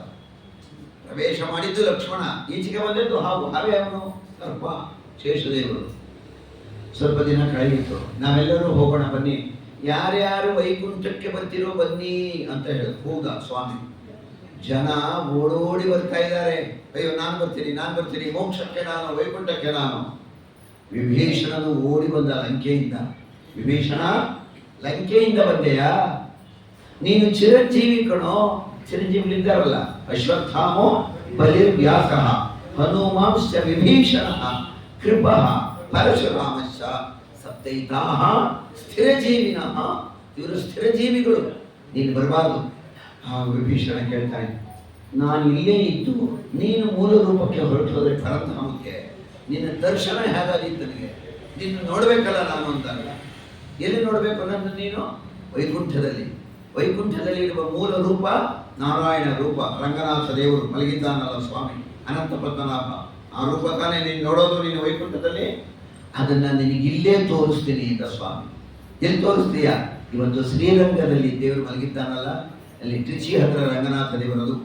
ಆ ರಂಗನಾಥ ದೇವರ ರೂಪವನ್ನ ರಾಮದೇವರು ವಿಭೀಷಣನಿಗೆ ತೋರಿಸಿದ ರೂಪ ಆಗಿರ್ತಕ್ಕಂಥ ಶ್ರೀರಂಗದಲ್ಲಿರ್ತಕ್ಕಂಥ. ಹನುಮಂತನು ಬಂದ, ಓಡೋಡಿ ಬರ್ತಾ ಇದ್ದಾನೆ. ನಾನು ನಿನ್ನ ಜೊತೆ ಬರ್ತೀನಿ ಅಂತ. ಆಗ ಹೇಳ್ದ ರಾಮದೇವರು, ನೀನು ಬರಬೇಕಾದಿಲ್ಲ, ನೀನೂ ಚಿರಂಜೀವಿಯೇ. ಮತ್ತೆ ನಾನೇನ್ ಮಾಡ್ಲಿ? ದೊಡ್ಡ ಕಾರ್ಯ ಇದೆ. ನನ್ನ ಕಥೆಯನ್ನ ಲೋಕದಲ್ಲಿ ನೀನು ಹೇಳ್ತಲೇ ಇರಬೇಕಲ್ಲ ಕಡೆ. ನನ್ನ ಪೂಜೆ ಮಾಡ್ತಾ ಇರಬೇಕು. ಏನಿದೆ ಪೂಜೆ ಮಾಡಕ್ಕೆ? ರಾಮದೇವರು ತನ್ನ ಹತ್ರವೇ ಇಟ್ಕೊಂಡಿದ್ದಲ್ಲ ರಾಮದೇವರ ಪ್ರತಿಮೆ, ಅದೇ ಮೂಲ ರಾಮ. ಆ ರಾಮದೇವರು ತನ್ನ ಇಲ್ಲದ ಪ್ರತಿಮೆಯನ್ನ, ವಂಶದ್ದು ರಾಮದೇವರ ವಂಶದ ಪ್ರತಿಮೆ ಅದು. ರಾಮದೇವರು ತನ್ನ ಪೂಜೆಯನ್ನು ತಾನೇ ಮಾಡಿಕೊಂಡ. ದಶರಥ ಆ ಪ್ರತಿಮೆಗೆ ಪೂಜೆ ಮಾಡಿ ಮಗನಿಗೆ ರಾಮ ಅಂತ ಹೆಸರಿಟ್ಟ. ಆ ಪ್ರತಿಮೆಯನ್ನ ಹನುಮಂತ ದೇವರಿಗೆ ಕೊಟ್ಟರು. ರಾಮದೇವರು ಪೂಜೆ ಮಾಡ್ಕೊಂಡಿರು. ಇವತ್ತು ಕೂಡ 5ನೇ ಸ್ಕಂದದಲ್ಲಿ ಹೇಳಿದ್ರಲ್ಲ, ಕೆಂಪುರುಷ ಖಂಡದಲ್ಲಿ ಹನುಮಂತ ದೇವರು ರಾಮದೇವರ ಆರಾಧನೆಯನ್ನು ಮಾಡುತ್ತಾ ರಾಮ ಭಜನೆ, ರಾಮ ಕಥೆ, ರಾಮ ನಮನ ಇವೆಲ್ಲ ಮಾಡಿ ರಾಮ ಅಂತ ಹೇಳಿಬಿಟ್ರೆ ಅವ್ರಿಗೆ ಇನ್ನೆಷ್ಟು ಆನಂದವೋ. 1 ಕೋಟಿ ಸಲ ರಾಮ ಅಂತ ಹೇಳಿದ್ರು ಕೂಡ ಹನುಮಂತ ದೇವರಿಗೆ ತೃಪ್ತಿ ಎಂಬುದಿಲ್ಲ. ಅಂತ ಭಕ್ತರು ಹನುಮಂತ ದೇವರು. ಸ್ವಾಮಿ ಹೊರಟ. ನೇರವಾಗಿ ಎಲ್ಲರೂ ಕೂಡ ಸರಯೂ ನದಿಯಲ್ಲಿ ಇಳಿದರು. ಸರಯೂ ನದಿಯಲ್ಲಿ ಇಳಿದು ಎಲ್ಲ ದೃಶ್ಯರಾಗಿ ಅವರವರ ರೂಪಕ್ಕೆ ಹೊರಟು ಬಿಟ್ರು. ಇದೇ ಪರೀಕ್ಷಿತ್ ರಾಜ ತ್ರೇತಾಯುಗದಲ್ಲಿ ದಿವ್ಯವಾದಂತಹ ರಾಮಾವತಾರದ ಕಥೆ. ಇದೇ ರಾಮಾಯಣ ಅಂತ ಹೇಳಿದಾಗ ಪರೀಕ್ಷಿತ್ ರಾಜನಿಗಾದ ಸಂತೋಷ ಅಷ್ಟಿಷ್ಟಲ್ಲ. ಸ್ವಾಮಿ, ರಾಮದೇವರ ಕಥೆ, ರಾಮಾಯಣ, ರಾಮರಾಜ್ಯ, ರಾಮದೇವರ ಆಡಳಿತ ಇವೆಲ್ಲವೂ ಕೂಡ ಮನಮೋಹಕವಾಗಿದೆ. ಪುರಾಣ ಅಂತ ಹೇಳಿದ್ರೆ 5 ಲಕ್ಷಣಗಳಿರಬೇಕು ಅಂತ ಹೇಳಿದೆ. ಸರ್ಗಶ್ಚ ಪ್ರತಿಸರ್ಗಶ್ಚ ವಂಶೋ ಮನ್ವಂತರಾಣಿಚ. ವಂಶಾನುಚರಿತ 2 ವಂಶಗಳು, ಒಂದು ಸೂರ್ಯವಂಶ, ಚಂದ್ರವಂಶ. ಸೂರ್ಯವಂಶದ ಕಥಾ. ಹಾಗಾದರೆ ರಾಮದೇವರಿಗೆ ಮುಗಿದೋಯ್ತೆ ಸೂರ್ಯವಂಶ? ಇಲ್ಲ. ರಾಮದೇವರಿಗೆ ಅವಳಿ ಮಕ್ಕಳು ಕುಶ, ಲವ ಅಂತ ಹೇಳಬೇಕು. ಲವ ಕುಶ ಅನ್ಬಾರ್ದು. ಕುಶ ದೊಡ್ಡವನು, ಲವ ಚಿಕ್ಕವನು. ಅದನ್ನು ತಲೆಕೆಳಗೆ ಮಾಡ್ಕೊಂಡ್ಬಿಟ್ಟಿದ್ವಿ ನಾವು. ಕುಶ ಇಂದ್ರ, ಲವ ಅಗ್ನಿ. ಕುಶ ಮತ್ತು ಲವ ಇಬ್ರು ಕೂಡ ರಾಮದೇವರ ಮಕ್ಕಳೇ. ಕುಶನಿಗೆ ಪಟ್ಟಾಭಿಷೇಕ ಮಾಡಿದ ರಾಮದೇವರು ಪರಂಧಾಮಕ್ಕೆ ಹೊರಟ. ಕುಶನ ಮಗ, ಅವನ ಮಗ, ಅವನ ಮಗ. ರಾಮದೇವರ ನಂತರ 26 ಜನ ರಾಜರು ಬರ್ತಾರೆ. ಸುಮಿತ್ರ ಅಂತ ಕೊನೆಯೋನು ರಾಜ. ಇವತ್ತೂ ಕೂಡ ಕೆಂಪುರುಷ ಖಂಡದಲ್ಲಿ ಇದ್ದುಕೊಂಡು ಮುಂದೆ ಇದೆಲ್ಲ ಪ್ರಳಯ ಆಗಿ ಮುಂದೆ ತ್ರೇತಾಯುಗ ಬಂದಾಗ ಸೂರ್ಯವಂಶವನ್ನ ಮುಂದುವರಿಸುತ್ತಾನೆ ಎನ್ನುತ್ತೆ ಭಾಗವತ. ಸುಮಿತ್ರ ಎನ್ನುವನು ಸೂರ್ಯವಂಶದ ಕೊನೆಯ ರಾಜ. ಅಲ್ಲಿಗೆ ಸೂರ್ಯವಂಶದ ಕಥೆ ಇಷ್ಟ ಆಯ್ತಲ್ಲ. ಪರೀಕ್ಷಿತ್ ರಾಜ ಕೇಳ್ತಾನೆ, ಸ್ವಾಮಿ ಚಂದ್ರವಂಶದ ಹೇಗಿರಬೇಡ. ಅದು ನಿನ್ನ ವಂಶ ಕಣಯ್ಯ, ಚಂದ್ರವಂಶ. ಅದೇ ವಂಶದಲ್ಲಿ ನೀನು ಹುಟ್ಟಿರೋದು. ಚಂದ್ರವಂಶದಲ್ಲಿ ಕೃಷ್ಣ ಪೂರ್ಣಾಂಶದಿಂದ ಹುಟ್ಟಿದ್ದಾನೆ ಭಗವಂತ.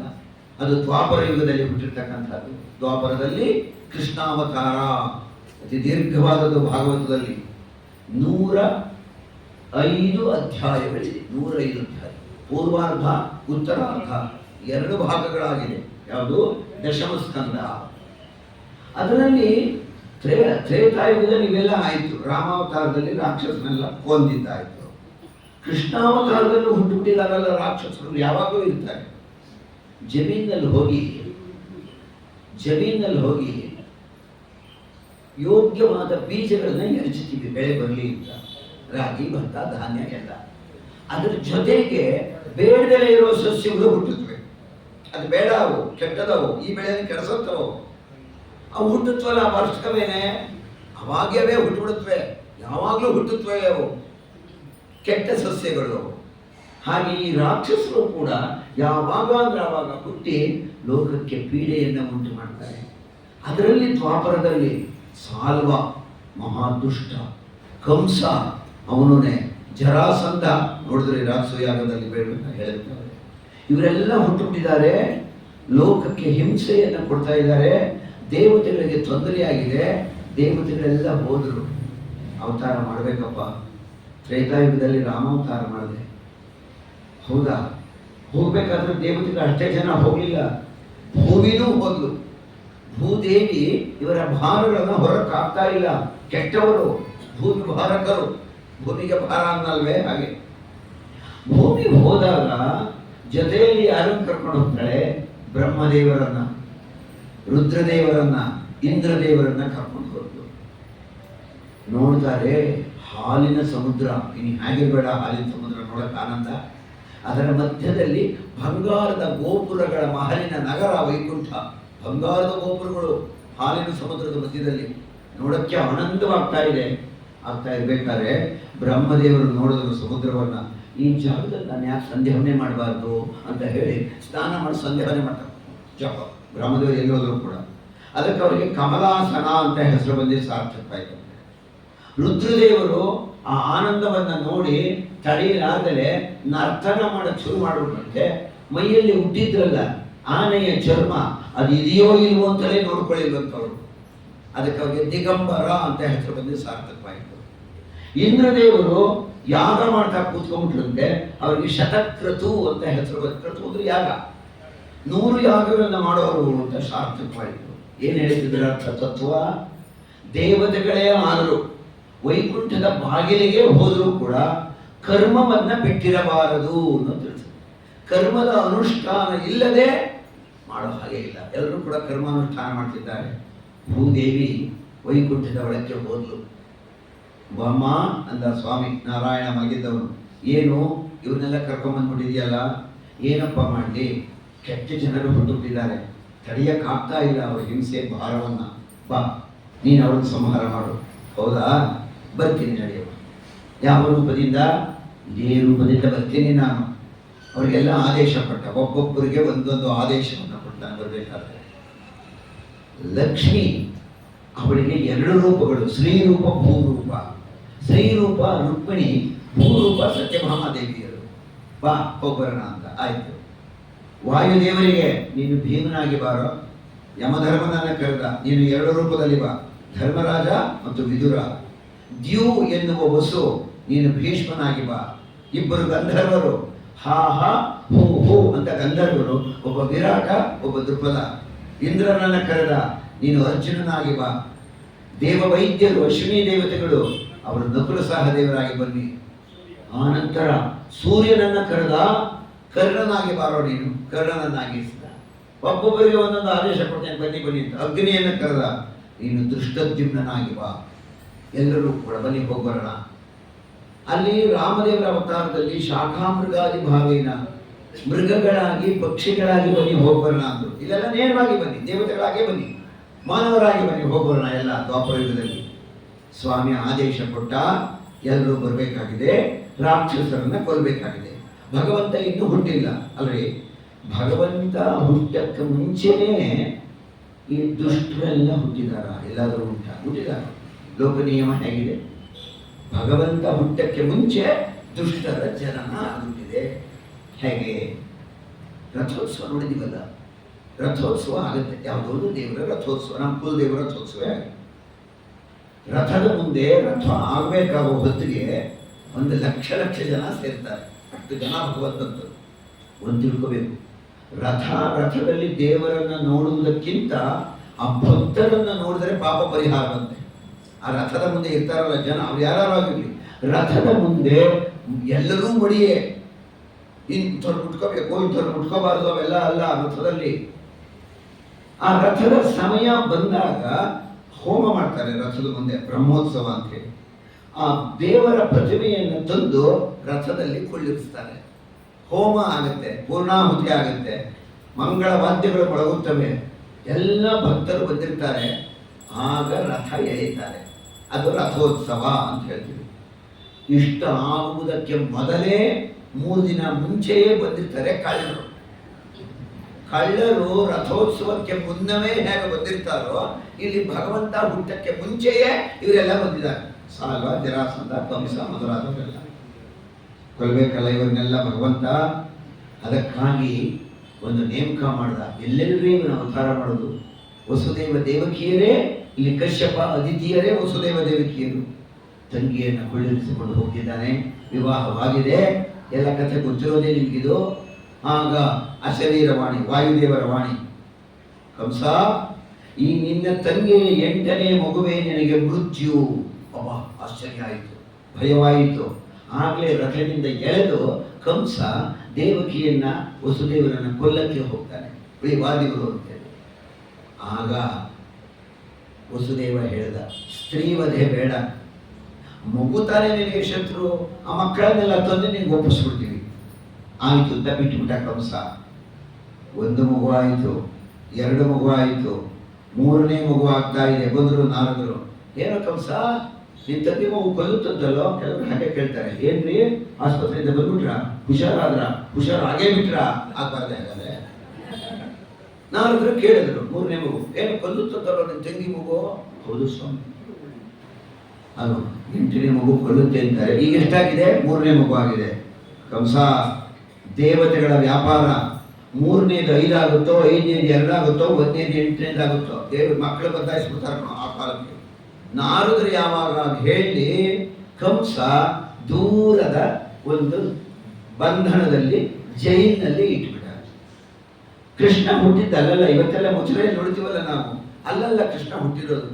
ಅಲ್ಲ, ಒಂದು ದೊಡ್ಡದಾದ ಅರಮನೆಯ ಪ್ರಾಂಗಣ, ಅದರ ಪಕ್ಕದ ಗೋಡೆಯಲ್ಲೇ ಜೈಲು ಯಾವತ್ತೂ ಇರಲ್ಲ, ದೂರ ಇರುತ್ತದು. ಅದೆಲ್ಲ ಔರಂಗಜೇಬ್ ಕಾಲದಲ್ಲಿ ಏನೇನೋ ಆಗ್ಬಿಟ್ಟಿದೆ, ಅವೆಲ್ಲವೂ ಕೂಡ ಆ ಕಾಲದಲ್ಲಿ. ಈಗಂತೂ ಮಥುರೆಯಲ್ಲಿ ಕೃಷ್ಣ ಹುಟ್ಟಿದ ಜಾಗ ಕಂಸನ ಅರಮನೆಯಲ್ಲಿದೆ. ಅದು ಕೃಷ್ಣ ಹುಟ್ಟಿದ ಅಲ್ಲಲ್ಲ, ಅದರ ಪಕ್ಕದಲ್ಲೇ ಆ ಗೋಡೆಗೆ ಅಡ್ಜಸ್ಟ್ಮೆಂಟ್ ಆಗಿ ದೊಡ್ಡದಾದ ಒಂದು ಮಸೀದಿ ಅಲ್ಲಿ ಬಂದಿದೆ. ಇವೆಲ್ಲ ಅವರ ಆಡಳಿತದ ಕಾಲದಲ್ಲಿ ಬಂದಿರತಕ್ಕಂಥದ್ದು ಆಗ್ಬಿಟ್ಟಿದೆ. ಹೀಗೆ ಕಂಸ ದೂರದ ಬಂಧನದಲ್ಲಿ ಇಟ್ಬಿಡ, ಜೈಲಿನಲ್ಲಿ ಬಂದಿಖಾನೆಯಲ್ಲಿ ಇಟ್ಬಿಡ. 4 ಮಗು ಆಯಿತು, 5 ಮಗು ಆಯಿತು, 6ನೇದಾಗ್ತಾ ಇದೆ. 6ನೇ ಮಗು, 7ನೇ ಮಗು ಆಗಲೇ ಇಲ್ಲ. 7ನೇ ಮಗು ಅದನ್ನ ಗೋಕುಲದಲ್ಲಿ ರೋಹಿಣಿಯ ಉದರದಲ್ಲಿ ಸೇರಿಸಿದ್ರು. ಅಂತ ಘಟನಾ ಸಾಮರ್ಥ್ಯ ಇದು. 8ನೇ ಮಗು ಆಗಬೇಕು, ನಿರೀಕ್ಷೆ ಮಾಡ್ತಾ ಇದ್ದಾರೆ. ಶ್ರಾವಣ ಮಾಸ, ಕೃಷ್ಣ ಪಕ್ಷ, ಅಷ್ಟಮಿ, ರೋಹಿಣಿ ನಕ್ಷತ್ರ, ಭಗವಂತ ಆವಿರ್ಭವಿಸಬೇಕು. ಶ್ರಾವಣ್ಯಾಂ ಕೃಷ್ಣ ಪಕ್ಷೇತು ಅಷ್ಟಮಿ ರೋಹಿಣಿ ಯಥ ತಸ್ಯ ಚಂದ್ರೋದಯೇ ರಾತ್ರೌ ಬಾಲಕೃಷ್ಣ. ಕೃಷ್ಣಾವತಾರ ಆಗಿದೆ, ಲೋಕೋಪಕಾರ. ಜಾತ ಕಂಸವಧಾರ್ಥಾಯ, ಕಂಸನ ವಧ ಮಾಡುವುದಕ್ಕಾಗಿ, ಭೂಭಾರೋ ತಾರಣಾಯಚ, ಭೂಮಿಯ ಭಾರವನ್ನು ಕಡಿಮೆ ಮಾಡುವ ಸಲುವಾಗಿ ವಸುದೇವನ ಮನೆಯಲ್ಲಿ ಭಗವಂತ ಹುಟ್ಟಿ ಬಂದಿದ್ದಾನೆ. ಭಗವಂತ ಹುಟ್ಟಿದನು ಅನ್ನಬಾರದು, ಆವಿರ್ಭವಿಸಿದನು, ಅವತಾರ ಮಾಡಿದನು ಅನ್ಬೇಕು. ಹುಟ್ಟಿದನು ಅಂದ್ರೆ ಇನ್ನೊಂದು ಪದ ಇದೆ, ಮರಣ ಇದೆಯಾ? ಭಗವಂತನಿಗೆ ಹುಟ್ಟೇ ಇಲ್ಲ ಅಂದಮೇಲೆ ಇನ್ನು ಅಂತ್ಯ ಬರಬೇಕು. ಆದಿಯೇ ಇಲ್ಲ, ಇನ್ನು ಅಂತ್ಯ ಎಲ್ಲಿ? ಭಗವಂತನ ಹುಟ್ಟು ಎನ್ನುವುದು ಅವತಾರ ಅಂತಾರೆ ವಾದರಾಜರು ಲಕ್ಷ್ಮೀ ಶೋಭಾನೆಯಲ್ಲಿ. ಭಗವಂತನ ಹುಟ್ಟು ಅಂದ್ರೆ ಅದು ಅವತಾರ. ಭಗವಂತ ಆವಿರ್ಭವಿಸಬೇಕು. ಎಲ್ಲರಿಗೂ ಕೂಡ ನಿದ್ರಾವಸ್ಥೆ, ಶ್ರಾವಣ ಮಾಸ, ಕೃಷ್ಣ ಪಕ್ಷ, ಅಷ್ಟಮಿ, ದೇವಕಿಯ ಉದರದಲ್ಲಿ ಭಗವಂತ ಕಾಣಿಸಿಕೊಂಡ. ಭಗವಂತನಿಗೆ ಗರ್ಭವಾಸಾದಿ ದುಃಖಗಳಿವೆಯೇ? ಆ ಗರ್ಭವಾಸ, ಆ ಇಕ್ಕಟ್ಟಾದ ಜಾಗ, ಕತ್ತಲೆಯ ಜಾಗ, ವಾಸನೆಯ ಜಾಗ, ಅದರಲ್ಲಿ ವಾಸ ಮಾಡ್ತಾನ ಭಗವಂತ. ಗರ್ಭದಲ್ಲಿ ಸಾಧ್ಯ ಇಲ್ಲ. ಹಾಗಾದ್ರೆ ಯಾರು ಗರ್ಭದಲ್ಲಿ ಇದ್ದವರು? ಶೇಷದೇವರು ಇದ್ದವರು. ಶೇಷದೇವರು ಒಂದಂಶದಿಂದ ಅಲ್ಲಿ ಕಾಣಿಸಿಕೊಂಡರು, ಭಗವಂತ ಅಲ್ಲಿ ಹೋಗಿ ಸೇರಿದ. ಇವರಿಗೆಲ್ಲ ಆದೇಶ ಕೊಟ್ಟನಲ್ಲ, ಬನ್ನಿ ಹೋಗ್ಬರೋಣ ಅಂತ. ಶೇಷದೇವರು ಕೇಳಿದ್ರು. ಶೇಷದೇವರು ನಾನು ಬರ್ತೀನಿ ಅಂತಿದ್ರು, ಮಲಗಿದ್ರಲ್ಲ ಸರ್ಪ. ಆಗ ಭಗವಂತ ಹೇಳ್ದ, ನೀನು ಬರ್ತೀಯ, ನೀನು ಸಂಕರ್ಷಣ, ನೀನು ನನ್ನ ಅಣ್ಣ ಬಲರಾಮನಾಗಿ ಬಾ ಅಂತ. ಅವ್ರು ಯೋಚನೆ ಮಾಡಲೇ ಇಲ್ಲ. ಪ್ರಾಣದೇವರು ಬ್ರಹ್ಮದೇವರಿಗೆ ಇದ್ದಷ್ಟು ಬುದ್ಧಿ, ಶಕ್ತಿ, ಚಮತ್ಕಾರ ಇತರ ದೇವತೆಗಳಿಗಿಲ್ಲ. ಇದೆ ಸಾಲು. ಇಲ್ಲಿ ಶೇಷದೇವರಿಗೆ ನೀನು ನನ್ನ ಅಣ್ಣನಾಗಿ ಬಾ ಅಂದ್ರೆ ಯೋಚನೆ ಮಾಡ್ಬೋದಾಗಿತ್ತಲ್ಲ. ನಾನಿವನಿಗೆ ಅಣ್ಣನಾಗಿ ಬಂದರೆ ಇವನಿಗಿಂತ ದೊಡ್ಡವನಾಗಿ ಬರೋದೇ ನಾನು. ಇವನು ಯಾವಾಗಲೂ ನಮಸ್ಕಾರ ಮಾಡಿಬಿಟ್ರೆ ನನ್ನ ಗತಿ ಏನು? ನನ್ನ ಅಣ್ಣನಾಗಿ ಬರೋದು ಸರಿಯಲ್ಲ. ಕಾರಣ ಏನು? ಅವ್ರದ್ದು ಮಹತ್ತತ್ವ. ಯಾರ್ದು? ಬ್ರಹ್ಮದೇವ್ರದ್ದು, ಪ್ರಾಣದೇವ್ರದ್ದು. ಇವ್ರದ್ದು ಅಹಂಕಾರ ತತ್ವ. ಅದು 3 ಭಾಗ: ವೈಕಾರಿಕ, ತೈಜಸ, ತಾಮಸ ಅಂತ. ಇದು ತತ್ವಗಳ ವಿಂಗಡಣೆ. ಶೇಷದೇವರು ಯೋಚನೆ ಮಾಡಲೇ ಇಲ್ಲ. ಬರ್ತೀನಿ, ಅಣ್ಣ ಬಲರಾಮನಾಗಿ ಬರ್ತೀನಿ ಅಂತ ಒಪ್ಕೊಂಡ್ಬಿಟ್ರು. ಭಗವಂತ ಯಾಕೆ ಹಾಗೆ ಹೇಳ್ದ? ಕಾರಣ ಏನು ಗೊತ್ತವರಿಗೆಲ್ಲ. ಒಂದು ತಿಳ್ಕೊಂಬೋಣ. ಯಾವ ಜೀವ, ಎಷ್ಟು ಜೀವಗಳಿದೆಯೋ ಆಯಾ ಜೀವರು ಮಾಡುವ ಪೂಜೆ, ಪುಣ್ಯ ಮಟ್ಟ ಎಲ್ಲ ಅವ್ರಿಗೆ ಗೊತ್ತಿದೆ. ಎಷ್ಟು ಉನ್ನತ ಮಟ್ಟ, ಮಧ್ಯಮ, ಕೆಳಭಾಗ ಎಲ್ಲ ಗೊತ್ತು ಅವರಿಗೆ. ಈ ಜೀವ ಹೆಚ್ಚು ಪುಣ್ಯ ಮಾಡುವುದಿಲ್ಲನೇ ಅಂದ್ರೆ ಆ ಪುಣ್ಯ ಕಳೆದುಬಿಡ್ತಾನ. ನಮಗೆ ಎಷ್ಟು ಯೋಗ್ಯತೆ ಇದೆಯೋ ಅಷ್ಟು ಮಾತ್ರ. ಒಂದು ಲೋಟ ಇದೆ, ಲೋಟ ನೀರು ಹಿಡಿಯುತ್ತೆ. ಒಂದು ಕೊಡ ನೀರು ಹಾಕ್ಬಿಟ್ಟು ಅದಕ್ಕೆ ಬರುತ್ತೆ. ಅಧಿಕವಾದ ಪುಣ್ಯ ಕಳೆಯಬೇಕು. ಅಧಿಕವಾದ ಪುಣ್ಯ ಇದ್ದರೆ ಸರಿ ಹೊಂದುವುದಿಲ್ಲ. ದೀಪ ಇದೆ, ಆ ದೀಪಕ್ಕೆ ಎಷ್ಟು ಎಣ್ಣೆ ಬೇಕೋ ಅಷ್ಟೇ ಹಾಕಿದ್ರೆ ಅದು ಹತ್ಕೊಳ್ಳುತ್ತೆ, ಉರಿಯುತ್ತೆ. ತುಂಬ ಎಣ್ಣೆ ಹಾಕ್ಬಿಡಿ ಮಂಗಳಾರತಿ ಹೊತ್ತಿಗೆ ಪೂಜೆ ಮಂಗಳಾರತಿ ಮಾಡ್ತಿರ್ಬೇಕು, ತೊಟ್ಟಿಗ್ತಾ ಇರುತ್ತೆ. ಹಾಗೆ ಅಧಿಕವಾದ ಪುಣ್ಯ ಸರಿಯಲ್ಲ. ಈ ಶೇಷ ಅಧಿಕವಾದ ಪುಣ್ಯ ಎಲ್ಲಿ ಮಾಡಿದ್ದಾನೆ?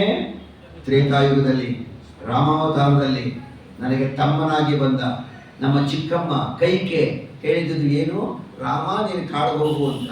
ಲಕ್ಷ್ಮಣನಿಗೆ ಹೇಳಿಲ್ಲ, ಅವನಾಗೆ ಅವನೇ ಬಂದ, ಒಬ್ಬನೇ ಬಂದ, ಹೆಂಡತಿಯನ್ನು ಕರೆದುಕೊಳ್ಳದೆ ಬಂದ. ನನ್ನ ಸೇವೆ ಹಗಲು ರಾತ್ರಿ ಎನ್ನದೆ ಕಾಡಿನಲ್ಲಿ ನನ್ನ ಸೇವೆಯನ್ನು ತುಂಬ ಮಾಡಿದ್ದಾನೆ ಲಕ್ಷ್ಮಣ. ಪುಣ್ಯ ಜಾಸ್ತಿ ಆಗುತ್ತದೆ ವಿಶೇಷನಿಗೆ. ಆ ಪುಣ್ಯ ಕಡಿಮೆ ಮಾಡಬೇಕು. ಇವನು ಒಮ್ಮೆ ಯಾವಾಗಲಾದರೂ ನಂಗೆ ನಮಸ್ಕಾರ ಮಾಡಿಬಿಟ್ರೆ ಆ ಪುಣ್ಯ ಹೊಟ್ಟೋಗ್ಲಿ ಅಂತ ಸ್ವಾಮಿ ಅಣ್ಣನಾಗಿ ಬಾ ಅಂತ ಬಲರಾಮನಾಗಿ ಬರಕ್ಕೆ ಅದೇ ಕಾರಣ. ಕೃಷ್ಣನ ಅಣ್ಣ ಬಲರಾಮನಾಗಿ ಬರುವುದಕ್ಕೆ ಕಾರಣ ಏನಂದ್ರೆ ಇದೇ ಕಾರಣ. ಸ್ವಾಮಿ ಆವಿರ್ಭವಿಸಿದ, ಶೇಷದೇವರು ಹೊರಟೋದ್ರು. ಕೃಷ್ಣ ಹುಟ್ಟಿದ, ಭಗವಂತ ಹುಟ್ಟಿದ ತಕ್ಷಣವೇ ಸ್ವಾಮಿ ಹೇಳ್ತಾ ಇದ್ದಾನೆ. ಶ್ಲೋಕ ಹೇಳುತ್ತೆ ಭಾಗವತದಲ್ಲಿ, ತಮದ್ಭುತಂ ಬಾಲಕಮಂಬುಜೆ ಕ್ಷಣಂ ಚಕ್ರ ಶಂಖ ಗದಾದ್ಯುದಾಯುಧಂ ಶ್ರೀವತ್ಸ ಲಕ್ಷ್ಮಂ ಗಲಶೋಭಿ ಕೌಸ್ತುಭಂ ಪೀತಾಂಬರಂ ಸಾಂದ್ರವಯೋಧ ಸೌಭಗಂ ಉದ್ದಾಮ ಕಾಂಚಂಗ್ಯದ ಕಂಕಣಾದಿಕಂ ವಿರೋಚಮಾನಂ ವಸುದೇವ ಐಕ್ಷತ. ವಸುದೇವ ಇಷ್ಟನ್ನು ನೋಡ್ದ. ಏನು? ಶ್ರೀವತ್ಸ ಲಾಂಛನ, ಚುಕ್ಕೆ. ಅವನ ಎದೆಯ ಮೇಲೆ ಶ್ರೀವತ್ಸ ಎನ್ನುವ ಚುಕ್ಕೆ ಇದೆ. ಕಂಕಣ ಇಟ್ಕೊಂಡಿದ್ದಾನೆ ಮಗು. ಅಲ್ಲ ರೀ, ಯಾವ್ದಾದ್ರು ಮಗು ಹುಟ್ಟಿಬಿಟ್ರೆ ಸ್ವಲ್ಪ ಹೊತ್ತಾದ ಮೇಲೆ ಆ ಮಗುವಿಗೆ ಮೈ ತುಳಸಿ ಆಮೇಲೆ ಚೊಕ್ಟ ಮಾಡಿ ಆಮೇಲೆ ಅಲಂಕಾರ ಮಾಡಬೇಕು. ಈ ಮಗು ಅಲಂಕಾರ ಮಾಡ್ಕೊಂಡೇ ಹುಟ್ಟಿದೆ. ಇವರು ಪ್ರಾಕೃತ ಅಲ್ಲ, ಅಪ್ರಾಕೃತ. ಕಂಕಣ, ಕೈಬಳೆ, ನಾಗಮುನಿಗೆ, ತೋಳುಬಂದಿ, ಕೊರಳಹಾರ, ಕಿವಿಗೆ ಓಲೆ, ಕಿರೀಟ, ಆಯುಧಗಳು. ಏನು ಈ ಮಗು ಅಲಂಕಾರ ಹೇಗಿಬಿಡ? ತಮದ್ಭುತಂ ಅಲ್ಲವೇ ಇದು? ವಸುದೇವ ನೋಡಿದ, ವಸುದೇವ ಈಕ್ಷತ ನೋಡಿದ. ಅಪ್ಪ, ಈಗ ನಾನು ಬಂಧನದಲ್ಲಿದ್ದೇನೆ, ಗೋದಾನ ಬೆಲೆ ಮುಂದೆ ಮಾಡ್ತೀನಿ ಇಟ್ಕೊಂಡ ವಸುದೇವ. ಮಗು ಹುಟ್ಟಿದ ಕೂಡಲೇ ಗೋದಾನ ಮಾಡಬೇಕು ಅಂತ ಇದೆ. ಉಪನಯನದಲ್ಲಿ ಗೋದಾನ, ವಿವಾಹದಲ್ಲಿ ಗೋದಾನ, ಅದೆಷ್ಟು ಗೋದಾನಗಳಿಟ್ಟಿದ್ದಾರೆ ಗೊತ್ತೇನು ಮಾಡೋಕ್ಕೆ. ನಾವು ಮಾಡೋ ಸದ್ಯ ಒಂದೇ ಒಂದು, ನಮ್ಮ ಮಗ ಮಾಡೋದು ಸಾಕು, ವಯಸ್ಸಲ್ಲಿ ಗೋದಾನ. ಸತ್ತೋದಾಗ 5 ತಿಂಗಳು ಗೋದಾನ ಮಾಡಿಬಿಟ್ರೆ ಅದಕ್ಕಿಂತ ಇನ್ನೊಂದಿಲ್ಲ. ಸುಲಭವಾಗಿ ಮಾಡ್ಕೊಂಡಿದ್ದೀವಿ ಗೋದಾನನ. ಏನಾದ್ರು ಕೊಡಬೇಕಾದಾಗ ಗೋ ದಾನ, ಆ ಗೋ ಅನ್ನೋದನ್ನ ದಾನ ಮಾಡ್ಬಿಡೋದು. ಗೋ ದಾನ ಆಗ್ಬಿಡ್ತಲ್ಲ, ಗೋ ಎನ್ನುವುದಾಯ್ತಲ್ಲ. ಹಾಗಲ್ಲ, ಗೋದಾನ ಮಾಡ್ತೀನಿ ಅಂತ ಭಗವಂತ ಹೇಳಿದ ತಕ್ಷಣ ನನ್ನನ್ನು ಕರ್ಕೊಂಡು ಹೋಗಿ ಗೋಕುಲಕ್ಕೆ ಬಿಡಿ ಅಂತ. ಕಂಸನಿಗಾಗಿ ಹೆದರಿಕೊಂಡು ಅಲ್ಲ, ಹೋಗ್ತಾ ಇರೋದು ಭಗವಂತ ಇಲ್ಲಿ. ಅಲ್ಲಾಗಿಯೇ ದುರ್ಗೆ ಹುಟ್ಟಿದಾಳೆ. ಶ್ರೀರೂಪ, ಭೂರೂಪ, ದುರ್ಗಾ ರೂಪ, ಲಕ್ಷ್ಮಿಯ 3 ರೂಪಗಳು. ದುರ್ಗಾ ರೂಪ ಅಲ್ಲಿ ಹುಟ್ಟಿದೆ, ಅಲ್ಲಾಗ್ಲೇನೆ ಯಶೋದೆಯ ಪಕ್ಕ ಇದ್ದಾಳವಳು, ಶಿಶುವಾಗಿದ್ದಾಳೆ. ಇಲ್ಲಿ ಹೊರಟನಲ್ಲ ಭಗವಂತ ಸ್ವಾಮಿ. ಯಾತಕ್ಕೆ ಹೊರಟ ಬೇಗ ಅಂದ್ರೆ, ಅಯ್ಯೋ ತನ್ನ ಹೆಂಡತಿಯನ್ನ ಬೇಗ ನೋಡ್ಬೇಕು ಅಂತ ಹೋಗ್ತಾ ಇದ್ದಾನ. ಯಾರನ್ನ? ದುರ್ಗೆಯನ್ನ ಬೇಗ ನೋಡ್ಬೇಕು ಅಂತ. ಮನೆಯಲ್ಲಿ ಏನು ಇಟ್ಕೊಂಡಿರ್ತೀವಿ? ಒಂದು ಸಾಲಿಗ್ರಾಮ, ಒಂದು ಪ್ರತಿಮೆ, ಏನೋ ಇಟ್ಕೊಂಡಿರ್ತೀವಿ ಪೂಜೆಗೆ. ನಮ್ಮಲ್ಲಿ ಏನಿರುತ್ತೋ ಭಕ್ತಿ, ಏನು ಬರುತ್ತೋ ಮಂತ್ರ, ಏನು ಕಲಿಸ್ಕೊಟ್ಟಿರ್ತಾರೋ ಅದರಂತೆ ಪೂಜೆಯನ್ನು ಮಾಡ್ತೀವಿ. ಒಂದು ಹೂವು ತುಳಸಿ ಇಟ್ಟು ದೇವರ ಪೆಟ್ಟಿಗೆಯನ್ನು ಕಟ್ಟಿ ತಲೆ ಮೇಲೆ ಇಟ್ಕೊಂಡ್ರಾಗುವ ಆನಂದ ಇದೆಯಲ್ಲ, ಆ ಹಬ್ಬ ಅಂಥ ಆನಂದವಾಗುತ್ತೆ ದೇವರ ಪೂಜೆ ಮಾಡಿದ್ರೆ. ಇಟ್ಕೊಂಡಿರೋ ಒಂದು ಸಾಲಿಗ್ರಾಮ ಪ್ರತಿಮೆಗೆ ಅಷ್ಟು ಆನಂದವಾಗಬೇಕಾದ್ರೆ, ಇಲ್ಲಿ ವಸುದೇವ ಸಾಕ್ಷಾತ್ತಾಗಿ ಭಗವಂತನನ್ನೇ ತಲೆಯಲ್ಲಿ ಹೊತ್ತನಲ್ಲ, ಇನ್ನೇನು ಆನಂದ ಆಗಿರ್ಬೇಡ ಅವನಿಗೆ. ಗೋಕುಲಕ್ಕೆ ಹೊರಟ, ಮಳೆಗಾಲ, ಯಮುನಾ ನದಿ ತುಂಬಿ ಹರಿತಾ ಇದೆ, ಮಳೆ ಬರ್ತಲೇ ಇದೆ. ಶೇಷದೇವರು ಬಂದು ಛತ್ರಿಯಂತೆ ಮಗುವಿಗೆ ಮಳೆ ಬೀಳದ ಹಾಗೆ ಮಾಡಿದರು. ಮಳೆ ಬೀಳದ ಹಾಗೆ ಮಾಡಿದಾಗ ಯಮುನಾ ನದಿ ಹೇಗೆ ದಾಟೋದು ನಿಂತಿದ್ದಾನೆ. ಅದೆಲ್ಲ ಉತ್ತರ ಭಾರತದ ನದಿಗಳು. ಸ್ವಲ್ಪ ಮಳೆ ಬಂದರೂ ಕಾಡು ತುಂಬ ಪ್ರವಾಹ, ಎಷ್ಟೋ ದಿನಗಳಾಗಬೇಕು ಆ ಪ್ರವಾಹ ನಿಲ್ಲಬೇಕಾದ್ರೆ. ಅಂಥ ನದಿಗಳು ಅವು. ಹಳ್ಳ ತಿಟ್ಟು ಇಲ್ಲ ನೋಡಿ. ದಕ್ಷಿಣ ಭಾರತ ತುಂಬ ಹಳ್ಳ ತಿಟ್ಟುಗಳಿಂದ ಕೂಡಿದೆ. ನದಿಗಳು ಧುಮುಕುತ್ತವೆ. ಅಲ್ಲಿ ಹಾಗಲ್ಲ, ಹರಿತಾ ಇರೋದೇ ಕೆಲಸ. ಎಲ್ಲ ನದಿಗಳು ಕೂಡ ಉತ್ತರ ಭಾರತದಲ್ಲಿ. ಆಗ ನದಿ ಹರಿತಾ ಇದೆ, ದಾಟಬೇಕು ನದಿಯನ್ನ. ಆಗ ವಸುದೇವ ಅಲ್ಲಿ ನಿಂತುಕೊಂಡು ಕೂಡಲೇ ಒಬ್ಬ ಹೆಂಗಸು ಎದ್ದು ಬರೋಣ ಮೇಲಿಂದ. ಆಶ್ಚರ್ಯ ಆಯಿತು. ನದಿಯೊಳಗಿಂದ ಇದ್ಯಾವ ಹೆಂಗಸು ಬಂದಪ್ಪ ಹೀಗೆ? ಆ ಬಂದಂತಹ ಹೆಂಗಸು ಆ ತಲೆಯ ಮೇಲಿರೋ ಭಗವಂತನ ಕೈ ಮುಗಿತಾ ಇದ್ದಾಳೆ. ವಸುದೇವನ ತಲೆ ಮೇಲಿದಾನಲ್ಲ, ಯಾರಿದು ಕೈ ಮುಗಿತಾ ಇದ್ದಾಳೆ ಹೀಗೆ? ಅವಳು ಹೇಳಿದ್ರು, ಅಪ್ಪ ಸ್ವಾಮಿ, ರಾಮಾವತಾರದಲ್ಲಿ ಕೋಪ ಮಾಡ್ಕೊಂಡಿದ್ದೆ ಸಾಕು ನೀನು. ಯಾರು? ನನ್ನ ಪತಿ ಸಮುದ್ರರಾಜನ ಮೇಲೆ. ಈಗ ಹೇಳಿದ್ವಲ್ಲ, ಸೇತುವೆ ಕಟ್ಟಬೇಕಾದ್ರೆ ಕೋಪ ಮಾಡ್ಕೊಂಡಿಯಲ್ಲ, ಆ ಕೋಪ ಮಾಡ್ಕೋಬೇಡ. ನಾನು ಹೆಣ್ಣೆ ಹಂಗಸು, ನಾನು ಯಾಕೆ ಕಳ್ಕೊಳ್ಳಿ? ಅದಕ್ಕೋಸ್ಕರ ನಾನು ಬಿಡಲ್ಲ ಅನ್ಬೇಡ. ನಾನು ಜಾಗ ಬಿಟ್ಟಿದ್ದೀನಿ, ಹೋಗು ಅಂತ. ಹರಿತಿರೋ ನದಿ ಅಡ್ಡಗಟ್ಟೆ ಹಾಕಿದಲೇ, ಅಣೆಕಟ್ಟು ಹಾಕಿದಲೇನೆ ಇದ್ದಿದ್ದು ಹಾಗೆ ನಿಲ್ಬೇಕಾದ್ರೆ ಆ ನೀರು ಹಾಗೆ ನಿಂತಿದೆ, ಹೋಗು ದಾರಿ ಅಂತಾಳೆ. ಎಂಥ ಭಗವಂತನ ಸಾಮರ್ಥ್ಯ ಇದು. ವಸುದೇವ ಹೋದ ಪರಮಾತ್ಮನನ್ನು ಎತ್ತಿಕೊಂಡು ಗೋಕುಲಕ್ಕೆ.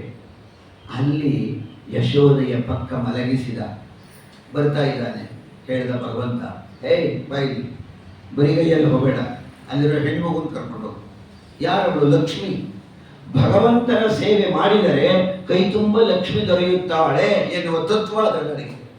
ಕೈ ತುಂಬ ತತ್ವ ಯಾವುದು? ಪರಮಾತ್ಮ ಕೈ ತುಂಬ ಬಂತಲ್ಲ ಲಕ್ಷ್ಮಿ. ಏನು ಅದಕ್ಕಿಂತ ಎತ್ತುಕೊಂಡ ಅವಳನ್ನು, ದುರ್ಗೆಯನ್ನ ಹೊರಟ ಕರ್ಕೊಂಡು ಮಥುರೆಗೆ ಹೋದ.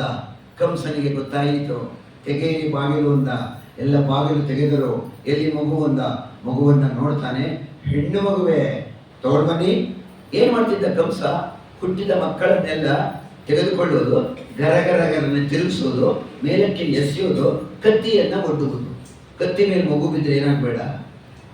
ಈ ಮಗುವನ್ನು ಮೇಲಕ್ಕೆ ಎಸೆದು ಕತ್ತಿಯನ್ನು ಕೊಟ್ಟರೆ ಆ ಮಗು ಕೆಳಕ್ಕೆ ಬರಲೇ ಇಲ್ಲ, ಬೀಳಲೇ ಇಲ್ಲ, ಅಲ್ಲೇ ನಿಂತ್ಕೊಂಡ್ಬಿಡ್ತು ಆಕಾಶದಲ್ಲಿ. ಅಟ್ಟಹಾಸದಿಂದ, ದೊಡ್ಡ ರೂಪದಿಂದ, ವಿಕಾರ ಬೃಹತ್ತಾದ ರೂಪದಿಂದ ದುರ್ಗೆಯಾಗಿ ಅಲ್ಲೇ ನಿಂತ್ಕೊಂಡ್ಬಿಟ್ರು. ಇಂದ್ರಾಕ್ಷಿ ನಾಮಸಾ ದೇವಿ ದೈವದ ಸಮುದಾಕೃತ ಗೌರಿ ಶಾಕಂಬರಿ ದೇವಿ ದುರ್ಗಾ ನಾಮ ನೀತಿ ಮಿಶ್ರಿತ. ಇಂದ್ರಾಕ್ಷಿ ಸ್ತೋತ್ರ. ನಿಂತ್ಕೊಂಡ್ಬಿಟ್ಲು ದುರ್ಗೆಯಾಗಿ. ಎಲ್ಲವೋ ಮೂಢ ಕಂಸ, ನೀನು ನನ್ನನ್ನು ಕೊಲ್ತೀಯೇನೋ? ಸಾಧ್ಯ ಇಲ್ಲ. ನಿನ್ನನ್ನು ಕೊಲ್ಲುವ ಮಗು ಮಥುರೆಯಲ್ಲಿ ಇದೆ ಅಂತ ಹೇಳ್ಬಿಟ್ಟು, ಗೋಕುಲದಲ್ಲಿ ಬೆಳೀತಾ ಇದೆ. ಗೋಕುಲದಲ್ಲಿ ನಿನ್ನನ್ನು ಕೊಲ್ಲುವ ಮಗು ಗೋಕುಲದಲ್ಲಿದೆ ಅಂತ ಹೇಳ್ಬಿಟ್ಟು ಅದೃಶ್ಯರಾಗಿಬಿಟ್ರು. ಪುನಃ ಬರಲೇ ಇಲ್ಲ ಅವಳು ದುರ್ಗೆ. ಆಗ ನಮ್ಮ ತಾಯಿಯವರು ತುಂಬ ವಿಚಾರ ತಿಳಿದಿದ್ರು. ಅವಳನ್ನು ಕೇಳಿದೆ ನಾನು, ಅಮ್ಮ, ದುರ್ಗಾ ರೂಪದಲ್ಲಿ ಭಗವಂತನನ್ನ ಏನು ಕಡೆಗೆ ಆಯಿತು? ಇಲ್ಲಪ್ಪ, ದುರ್ಗಾ ರೂಪದಲ್ಲಿ ಅವಳು ಮದುವೆ ಆಗದೇನೆ ನಿಂತು ಬಿಟ್ಲು ಭಗವಂತನ. ಲಗ್ನ ಆಗಲೇ ಇರುತ್ತೆ ದುರ್ಗಾ ರೂಪದಲ್ಲಿ. ಎಲ್ಲಿ ನಿಂತಳು?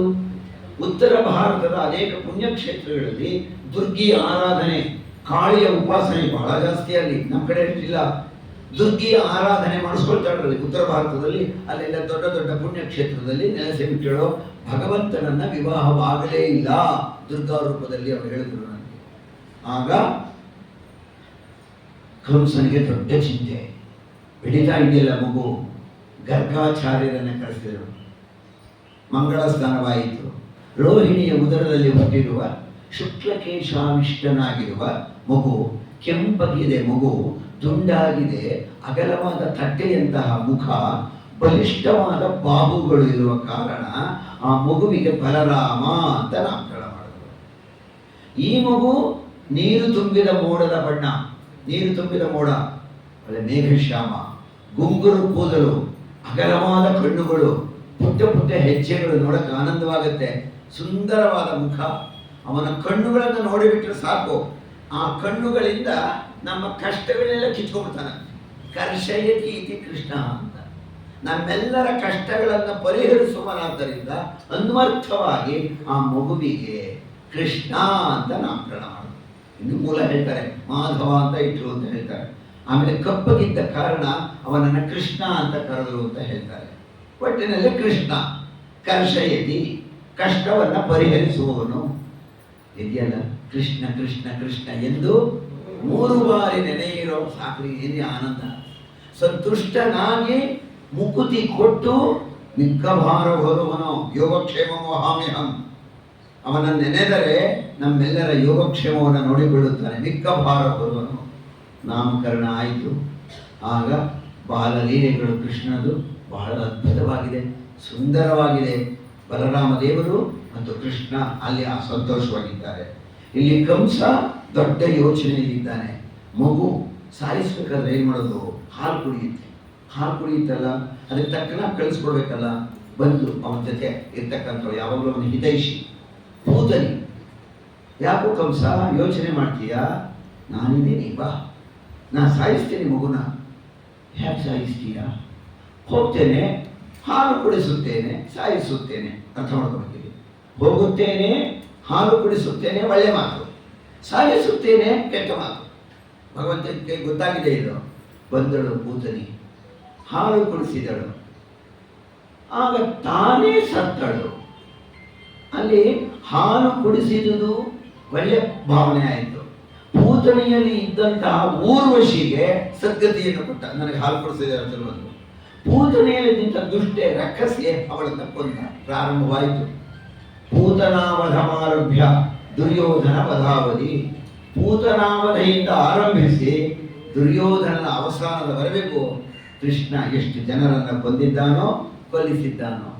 ಇನ್ನು ಕೃಷ್ಣನ ಬಾಲಲೀಲೆಗಳು, ಅವನ ಅವತಾರ, ಮುಂದಕ್ಕೆ ಕಂಸ ವಧೆ, ಈ ಪಾಂಡವರ ರಾಜಕೀಯ ಲಾಭಕ್ಕೆ ಅಂದ್ರೇನು, ರಾಜಕೀಯದ ವಿಷಯಕ್ಕೆ ತಾನು ಧುಮುಕುತ್ತಾನಲ್ಲ.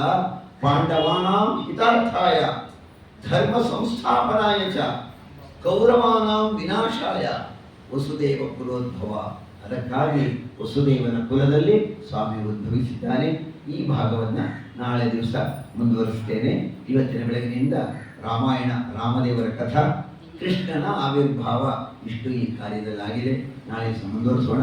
ರಾಮದೇವರು ಹಾಗೂ ಶ್ರೀಕೃಷ್ಣ ಪರಮಾತ್ಮ ಎಲ್ಲರಿಗೂ ಕೂಡ ಸಮಸ್ತ ಸನ್ಮಂಗಳಗಳನ್ನು ಉಂಟು ಮಾಡಲಿ. ಶ್ರೀಕೃಷ್ಣಾರ್ಪಣ.